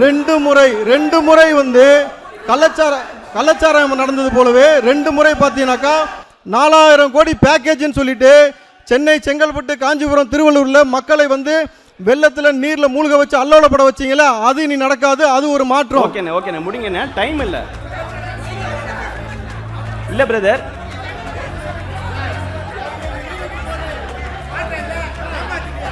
இப்போ நீங்க இது பண்றதுனால காவல்துறை என்ன சொல்ல முடியுங்கிறாங்க. நீங்க இந்த அரங்கத்தில் இருக்கிறவங்களுக்கு மட்டுமே கருத்து போகணும்னு நினைக்கிறீங்களா, இல்ல தமிழ்நாட்டில் இருக்கக்கூடிய கோடிக்கணக்கான மக்களுக்கு கருத்து போகணும்னு நினைக்கிறீங்களா? போகணுமா இல்லையா? அமைதியா உட்காருங்க. நீங்க உட்காருங்க. முதல்ல பேசணுமா வேணாவா? எனக்கு 2வது சுற்று வேணுமா வேணாவா? அப்ப உட்காருங்க, அமைதியா உட்காருங்க. உங்க நேரம் ஆல்ரெடி முடிஞ்சுன்னா 1 நிமிஷம் பேசிட்டு உட்காருங்கண்ணே. வேற எதுவும் ப்ளீஸ். நாங்களும் சொல்கிறோம், ஆடியன்ஸு சொல்கிறது எங்களுக்கு இல்லை. தயவு செய்து நீங்களும் இந்த சப்ஜெக்டை தாண்டி போகாதீங்க. இன்னொரு மாற்றம் அப்படின்னு நீங்கள் சொல்கிறீங்க என்னன்னாக்கா, நீட்டை முதல் கையெழுத்தில் ஒழிச்சிருவோன்னு சொல்லிட்டு அதை வச்சு மக்கள்கிட்ட வந்து ஓட்டை வாங்கிட்டு அதுக்கப்புறமேட்டு ஒழிக்க முடியல, அந்த ரகசியம் எனக்கு தெரியும்னு சொன்ன பிறகும் அதற்கு பிறகு அன்று திமுகவோடு கூட்டணியில் இருந்த காங்கிரஸ், கம்யூனிஸ்ட், மார்க்சிஸ்ட், விடுதலை சிறுத்தை, தமுமுக, இந்தியன் முஸ்லீம், திக, வைகா, வேல்முருகன் உட்பட எல்லா கட்சி தலைவர்கிட்டும் கையெழுத்து வாங்கினது மட்டும் இல்லாமல் 80 லட்சம் மக்கள்கிட்ட கையெழுத்தை வாங்கி உதயநிதி குப்பையில் போட்டு போனார்ல, அந்த மாதிரியான சம்பவம் நடக்காது, இது ஒரு மாற்றம். ஓகே, நன்றி இப்ராஹிம். இல்ல சார், இருங்க சார், அதுக்கு நன்றி சொல்வீங்க. 2 நிமிஷம் தான் உங்களுக்கு நேரம். நீங்க அதோட பேசினா பெயிண்ட் கம்பெனில தான் கான்ட்ராக்ட் எடுத்துக்க மாதிரி இந்த கலர் அந்த கலர் சேர்ந்தா அந்த கலர்ன்ற காவியோட சேர்ந்து இபிஎஸ் அவர்களை வந்து முதலமைச்சர் ஆக்கிறதுக்கு முடிவெடுத்தது திமுக தான் சார். நீங்க எங்களை சொல்றீங்க சார். ஓகே, பதில் சொல்லுங்க. நான் மீசாவையே பார்த்தவன் காலங்காலமா இவங்க ஊட்டிட்டு இருக்காங்க சார். உண்மையிலுமே ஸ்டாலின் மீசாவில் கைது செய்யப்பட்டாரா? மீசா காலத்தில் கைது செய்யப்பட்டார். சா கமிஷன் தெளிவாக சொல்லி இருக்கிறது. இது போல நீங்க கதையா சொல்றது நிப்பாட்டுங்க சார்.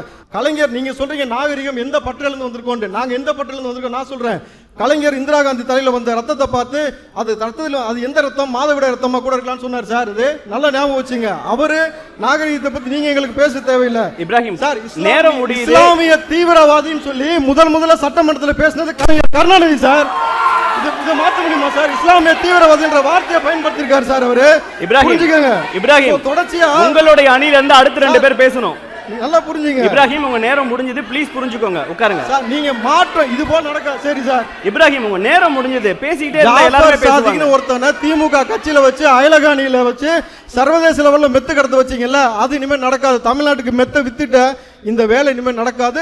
நல்ல மாற்றங்கள் நடந்து கொண்டிருக்கிறது. முதலமைச்சர் நல்லாட்சியை கொடுத்து கொண்டிருக்கிறார். நன்றி, வணக்கம். நன்றி. இடும்பாவனம் 2 நிமிடங்கள். சூழலை புரிஞ்சுக்கோங்க, அடுத்தடுத்து கொண்டு போவாரு. அண்ணா 2 நிமிடம் கொஞ்சம் புரிஞ்சுக்கோங்கண்ணே.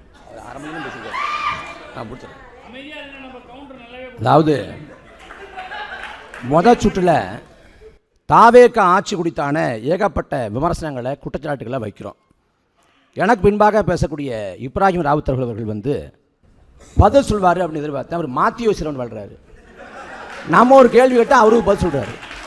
இன்னும் நம்ம கேட்ட கேள்விக்கு இது பதில் இல்லைன்னு பார்த்தா அவர் இங்கே இருக்கக்கூடிய ஆட்களுக்கோ அங்கே இருக்கக்கூடிய ஆட்களுக்கோ பேசலை, ட்விட்டரில் வெட்டி போடணும். நான் 2 வாதமும் பார்க்குறேன். இதை பேசினா ட்விட்டரில் வல்கர் வாரியர்ஸ் வந்து வெட்டி வீசுவாங்க, அப்படியே பரப்புவாங்க. அதில் புலங்காய் அடையிறதுக்கு கேள்வி வைக்கிறோம்ல, கேள்விக்கு பதில் சொல்லணும்ல. அதுக்கு தரம் தாழ்ந்த சொற்களை ஒரு அவைனா அந்த அவைக்குன்னு சில வார்த்தைகள் இருக்குது, இதை பயன்படுத்தணும், இதை பயன்படுத்தக்கூடாது. அந்த குறைந்தபட்ச கண்ணியத்தை கூட கண்டுபிடிக்க மாட்டீங்கன்னா எப்படி? தலைப்பண்ண மாற்றம், நீங்கள் மாற்றம் பேசுறீங்க, நாங்கள் ஏமாற்றம் பேசுகிறோம். நான் ஏன் ஏமாற்றம் சொல்கிறேன், நீங்கள் ஏன் மாற்றம் சொல்லுங்க. எது மாற்றம் கேட்டால் ஜெகதீஷ் செவ்வாணி சொல்கிறாரு, ஒன்றா உட்கார வச்சு தான் மாற்றமா. இதுக்காக கட்சி ஆரம்பிச்சிங்க, இதுக்கு ஆட்சியை பிடிச்சிங்க. 3 பேரும் பேசுகிறாங்க, ஐயாவும் பேசுனாங்க, வைச்சல் ஐயாவும் பேசுனாங்க. நானும் 3 பேரும் பேசுறதுல ஏதாவது பாயிண்ட் தேர்வுன்னு பார்த்துக்கிட்டே இருக்கிறேன். இந்த சுந்தராஜன் சொல்லுவார்ல, அதில் ஒன்றும் இல்லை, கீழே போட்டுருங்க. அந்த மாதிரி தான் நீங்கள் காவிரி சிக்கல் குறித்து மட்டும் நேர குறைவுங்கிறதுனால காவிரி சிக்கல் குறித்து மட்டும் பேசி நான் நிறைவேற்றுறேன். அதாவது குறுவை சாகுபடிக்கு ஜூன் 12ஆம் தேதி மேட்டூர் அணை திறக்கப்படணும். ஆனால் இந்த ஆண்டு திறக்கப்படலை. குறுவை சாகுபடி பொய்த்து போச்சு. 1,00,000 ஏக்கருக்கு மேலே விவசாயிகளோட பாசன பகுதி அழிஞ்சு போச்சு. அப்போ குறுவை சாகுபடிக்கு மேட்டூர்லேருந்து தண்ணி வரப்போகுது, விவசாயிகள் திருவிழா போல கொண்டாடுங்க என்று சொல்ல வேண்டிய நீர்வளத்துறை அமைச்சர் சொல்றாரு, ஜனநாயகன் படம் நடிசாக போகுது, திருவிழா போல கொண்டாடுங்க. Okay okay Karthik. துறை சார்ந்த எந்த புரிதலும் இல்லாத, நாடு குறித்து மக்கள் குறித்து எந்தவித அக்கறையும் இல்லாத ஒரு மோசமான ஆட்சியாளர்களை தமிழ்நாட்டு வரலாற்றில் நாம் கண்டிருக்கோம். ஓகே கார்த்திக். கலப்புற காலம் முடிச்சிடறேன். டைம் இல்ல, அடுத்த 2 பேர் பேசணும். இல்ல பேசுவார், பரந்தமன் பேசுவார்.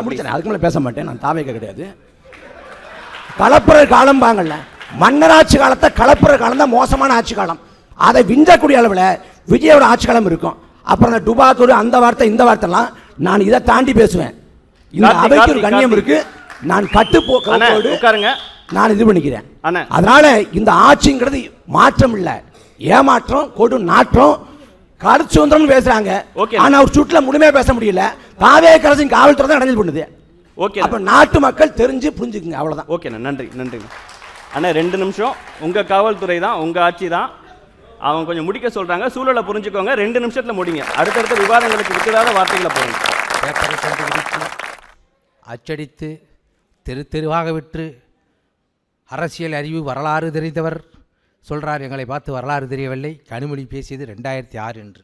மே 7, 2020 குடியை கெடுத்த குடியார அதிமுகன்னு ஐயா ஸ்டாலின் அவர்கள் ஒரு பக்கமும், இந்த பக்கம் கனிமொழி அம்மையார் அவர்களும், இந்த பக்கம் உதயாநிதியும் நின்ற வரலாறு அவருக்கு தெரியாமல் இருக்கலாம், எங்களுக்கு தெரியும்.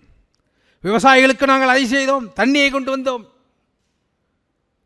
கீழ் வெண்மணியில் 44 விவசாயிகள் சுட்டு கொல்லப்படும் போது ஆட்சியில் இருந்தது திராவிட முன்னேற்ற கழக அரசு. இலவச மின்சாரத்தை கேட்டபோது ஆயி கவுண்டர், மாரப்ப கவுண்டர், ராமசாமி கவுண்டரை சுட்டு கொன்றது திராவிட முன்னேற்ற கழக அரசு. 1972 தமிழ்நாடு முழுக்க விவசாயிகள் போராட்டம் செய்த போது 17 பேரை சுட்டது திராவிட முன்னேற்ற கழக அரசு. அண்ணா நீங்க பேசுங்க, நீங்க பேசுங்க, நீங்க பேசுங்க, நீங்க பேசுங்க. உங்களுக்கு வரலாறு அண்ணா அண்ணா வேணா பதில் சொல்லாதீங்க. இந்திய கம்யூனிஸ்ட் கட்சியில் இருக்கிற ஓகே அண்ணா பதில் சொல்லாதீங்க. ஆகையால் யார் ஒருவர் சூழ்நிலையை கையாள முடியாதோ, ஒரு பெண்ணின் மீது கரப்பாம்பூச்சி ஏறிவிட்டால் அந்த பெண் எதற்காக துடிக்கிறாள்? அந்த சூழ்நிலையை கையாள தெரியாத காரணத்தால். சூழ்நிலையை கையாளாக தெரியாதவர்கள் இப்படித்தான் பேசிக் கொண்டிருப்பார்கள். ஆனால் பதில் சொல்ல வேண்டிய கட்டாயம் எனக்கு இருக்கிறது. அண்ணா 2 நிமிஷம் முடிஞ்சுண்ணா. அதுக்கப்புறம் அண்ணா 2 நிமிஷம் முடிஞ்சுனா அண்ணா அடுத்து வைகை செல்வன் அண்ணா பேசணும். அதாவது பொதுவெளியில் நாகரிகத்தை பற்றி அண்ணா அண்ணா மாதிரி டைம் இல்ல, வேற எங்கயாவது போய் காட்டுங்க. அண்ணா டைம் இல்ல, இருக்கட்டும் அண்ணா டைம் இல்ல அண்ணா, இருங்க, ஒண்ணுமே பேசவே ஆரம்பிக்கல. காவல்துறை ஒரு நிமிஷம் கூட இல்ல, காவல்துறை சொல்லிருக்காங்க அண்ணா. ஒரு நிமிஷம் கூட இல்லையா? நீங்க எங்க தலைவர் வந்து காலையில எந்திரிப்பாரு அண்ணா 7 மணிக்கு, அண்ணா 8 மணிக்கு கக்கூஸ் போய் காலையில எந்திரிக்கிறவர் தான் இவர்களோட தலைவரா? ஓகே, காலை 5 மணிக்கே எழுந்திருவேன். காவல்துறை சாறு கொண்டு வந்துறாரு, குழம்பு கொண்டு வந்துறாரு. அவனு நல்ல வேலை அவர் வீட்டு சாப்பாடை தான் கொண்டு வந்து சாப்பிட்டார். ஊரை அடித்து உலையில் அடித்து மற்றவன் வீட்டு சாப்பாடை சாப்பிடவில்லை. இல்ல சார், என்ன பதில் அவங்க ஆளுங்கட்சி எதிர்கட்சி கருத்தை பேசாம போனாதான் இதை டிஸ்டர்ப் பண்ணும். கொஞ்சம் புரிஞ்சுக்கோங்க. பாலியல் தொல்லையெல்லாம் கொடுக்கிறார்களாம். அண்ணா 2023 விருத்தாச்சலத்துல பக்ரிசாமிங்கிற திமுக கவுன்சிலர் அண்ணா அண்ணா சிறுமி மேல அவர் பாலியல் குற்றம் சாட்டப்பட்டு போஸ்கோ வழக்குல கைது செய்கிறார். பதில் சொல்ல விடுங்க அண்ணா.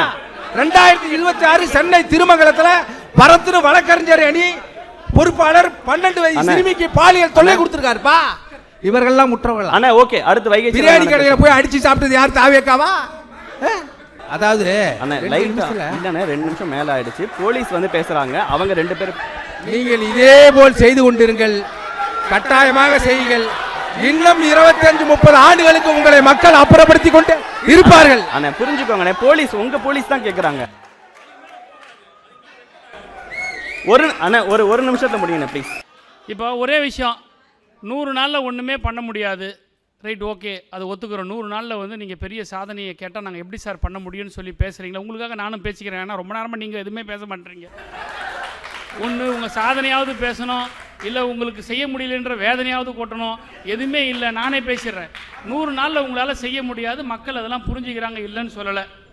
ஆனால் அதை முன்னேற்ற பாதைக்கான ஒரு இம்ப்ரூவ்மெண்ட்டை கொடுக்கணும், அதை நோக்கி போகணும். அதுதான் நாட்டு மக்கள் எல்லாம் எதிர்பார்க்குறாங்க. இப்போ அண்ணன் வைகை செல்வண்ணன் வந்து ரொம்ப அழகாக பேசினார். ஆனால் அவருடைய சூழ்நிலையை நான் புரிஞ்சுக்கிறேன். ஏன்னா வந்து இப்போ கூட பார்த்தீங்கன்னா திராவிட இயக்கம் தான் முட்டு கொடுக்குது. அண்ணன் திராவிட இயக்கத்தினுடைய பட்டறையிலேருந்து வந்தவர்.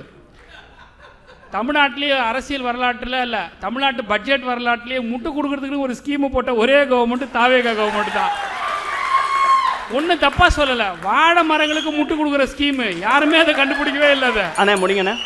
அடுத்தது நம்ம சகோதரர் சொன்னார், திராவிட முன்னேற்ற கழகத்தின் நிர்வாகிகள்லாம் வந்து போதைப் பொருள் கடத்தினாங்க கொண்டாங்கன்னு. கில்லி சரத்துன்னு ஒரு மந்திரி மாத்திரை நுழுகினார் தெரியுமா? அது என்னன்னு இது வரைக்கும் தெரியவே இல்லை. அண்ணா ஓகே. ரெண்டாவது, கோத்ரேஜ் கம்பெனி நீங்கள் கேள்விப்பட்டிருப்பீங்க. கடைசியாக சொல்லி முடிக்கிறேன்ப்பா, எல்லாருக்கும் நம்ம ஒத்துழைப்பு கொடுக்கணும். கோத்ரேஜ் கம்பெனியை கேள்விப்பட்டிருப்பீங்க. கோத்ரேஜ் கம்பெனியை கேள்விப்பட்டிருப்பீங்க. சாம்சங் கம்பெனி, விர்பூல், எல்ஜி, பேனசோனிக், இதெல்லாம் கம்பெனிங்களில் வாஷிங் மிஷினை பார்த்துருப்பீங்க. புதுசாக டிவிகே கம்பெனின்னு ஒரு வாஷிங் மிஷினை கண்டுபிடிச்ச மிக நல்ல ஒரு இவர் தான். நன்றி. நான் கேட்குறேன், கடைசியாக சொல்கிறேன், நீங்கள் கூகுளில் போய் சர்ச் பண்ணி பாருங்கன்னு சொல்லி செந்தமிழ் சீமானை பற்றி சொல்கிறாங்க. தமிழ் தேசியத்தை தமிழ்நாடு கூட போய் பேசின ஒரு தலைவர், இன்னும் இருக்கக்கூடிய நவீன காலகட்டத்தில் இருக்கக்கூடிய ஒரு தலைவர் அவர். அவர் அளவுக்கு தமிழ்நாட்டில் எங்கேயாவது போய் உங்க தலைவர் பேசியிருக்கிறாரா? கிடையாது. ஆனால் அதே கூகுள்ல போய் சர்ச் பண்ணி பாருங்க, தற்குறின்ற ஒரு வார்த்தை யார் வராங்கன்னு பாருங்க. அண்ணா ஒரு 2 நிமிஷத்துல முடிச்சுடுங்கண்ணா. அதாவது எனக்கு என்ன ஆச்சரியம்னா, தேர்தல் அப்ப நீங்க எங்க போனீங்கன்னு தான். தேர்தல் அப்ப லீவ் போட்டு போயிட்டீங்களா? இவ்வளவு ஆவேசமாகவும் இவ்வளவு உற்சாகமாகவும் இவ்வளோ வேகமாக இருக்கீங்களே, தேர்தல் அப்போ எங்கே போனீங்க? நான் வந்து எங்கள் தொகுதியில் தேர்தலில் நின்ன உடனே ஒரு பேராசிரியர் வந்து கேட்டார். சார், எனக்கு என்னுடைய மனைவி 2 குழந்தைங்க ஓட்டு, 2 பசங்க ஓட்டு, 4 ஓட்டு உங்களுக்கு தான் சார் அப்படின்னு சொல்லுவார். தேர்தல் முடிஞ்ச மறுநாள் 2 நாள் கழித்து அந்த பக்கம் போகிறேன், டீ கடையில் நின்றுனார். டீ கடையில் இருக்கும்போது அவர் பார்த்த, என்ன பேராசிரியர் எப்படி இருக்கீங்க, எனக்கு தான் ஓட்டு போட்டிங்களான்னு கேட்டேன். அவர் சொன்னார், சாரி வைகை செல்வன், 4 நாள் தொடர்ந்து லீவு, நான் குடும்பத்தோடு திருப்பதி போயிட்டேன்னார். அதனால் இவ்வளோ உற்சாகமாக இருக்கீங்களே, நீங்களாம் தேர்தல் அப்போ திருப்பதி போயிட்டீங்களா? உங்கள் கட்சி ஜெயிச்சிருக்கணுமா வேண்டாமா? ஒன்று நினைத்து பார்க்க வேண்டும். இந்த நிதிநிலை அறிக்கையில் எதுவுமே செய்யலை, முட்டு கொடுக்குறாங்கன்னு சொல்லி திராவிட முன்னேற்ற கழகம் குற்றம் சாட்டியது. நிதிநிலை அறிக்கை என்பது 3 எளிமையான கேள்விகளை நான் முன்வைக்கிறேன். ஒன்று, நாம் அரசு எவ்வளவு பணம் வருகிறது அரசுக்கு, 2வது எவ்வளவு பணம் செலவிடப்படுகிறது, 3வது பற்றாக்குறை எவ்வளவு ஏற்பட்டால் அது எப்படி சமாளிக்க போகிறது. இந்த 3 கேள்விகளை மையமாக வைத்துத்தான் நிதிநிலை அறிக்கை சமர்ப்பிக்கப்படுகிறது. தமிழக வெற்றிக் கழகத்தினுடைய நிதிநிலை அறிக்கை என்பது இந்த முறை நிதி பற்றாக்குறையை கட்டுப்படுத்துவதற்கும் மூலதன செலவுகளை உயர்த்துவதற்கும் ஆகிய வருவாய் பற்றாக்குறையை குறைப்பதற்குமான நடவடிக்கையை செய்த முதல் அரசு தமிழக வெற்றிக் கழகத்தின் அரசுதான் என்பதை இந்த நேரத்தில் சுட்டிக்காட்டி விடைபெறுகிறேன். நன்றி, வணக்கம். வழக்கமாக ரொம்ப ஆரோக்கியமாக போகிற விவாதம் இந்த தடவை கொஞ்சம் காரசாரமாக போயிடுச்சு. புரிந்து கொண்டு இந்த நிகழ்ச்சிக்கு ஒத்துழைப்பு வழங்கிய காவல்துறையினர் உங்களை சங்கடப்படுத்தினது கொஞ்சம் மன்னிச்சிருங்க. ஒரு சிறிய நினைவு பரிசு அண்ணே கொடுங்கண்ணே.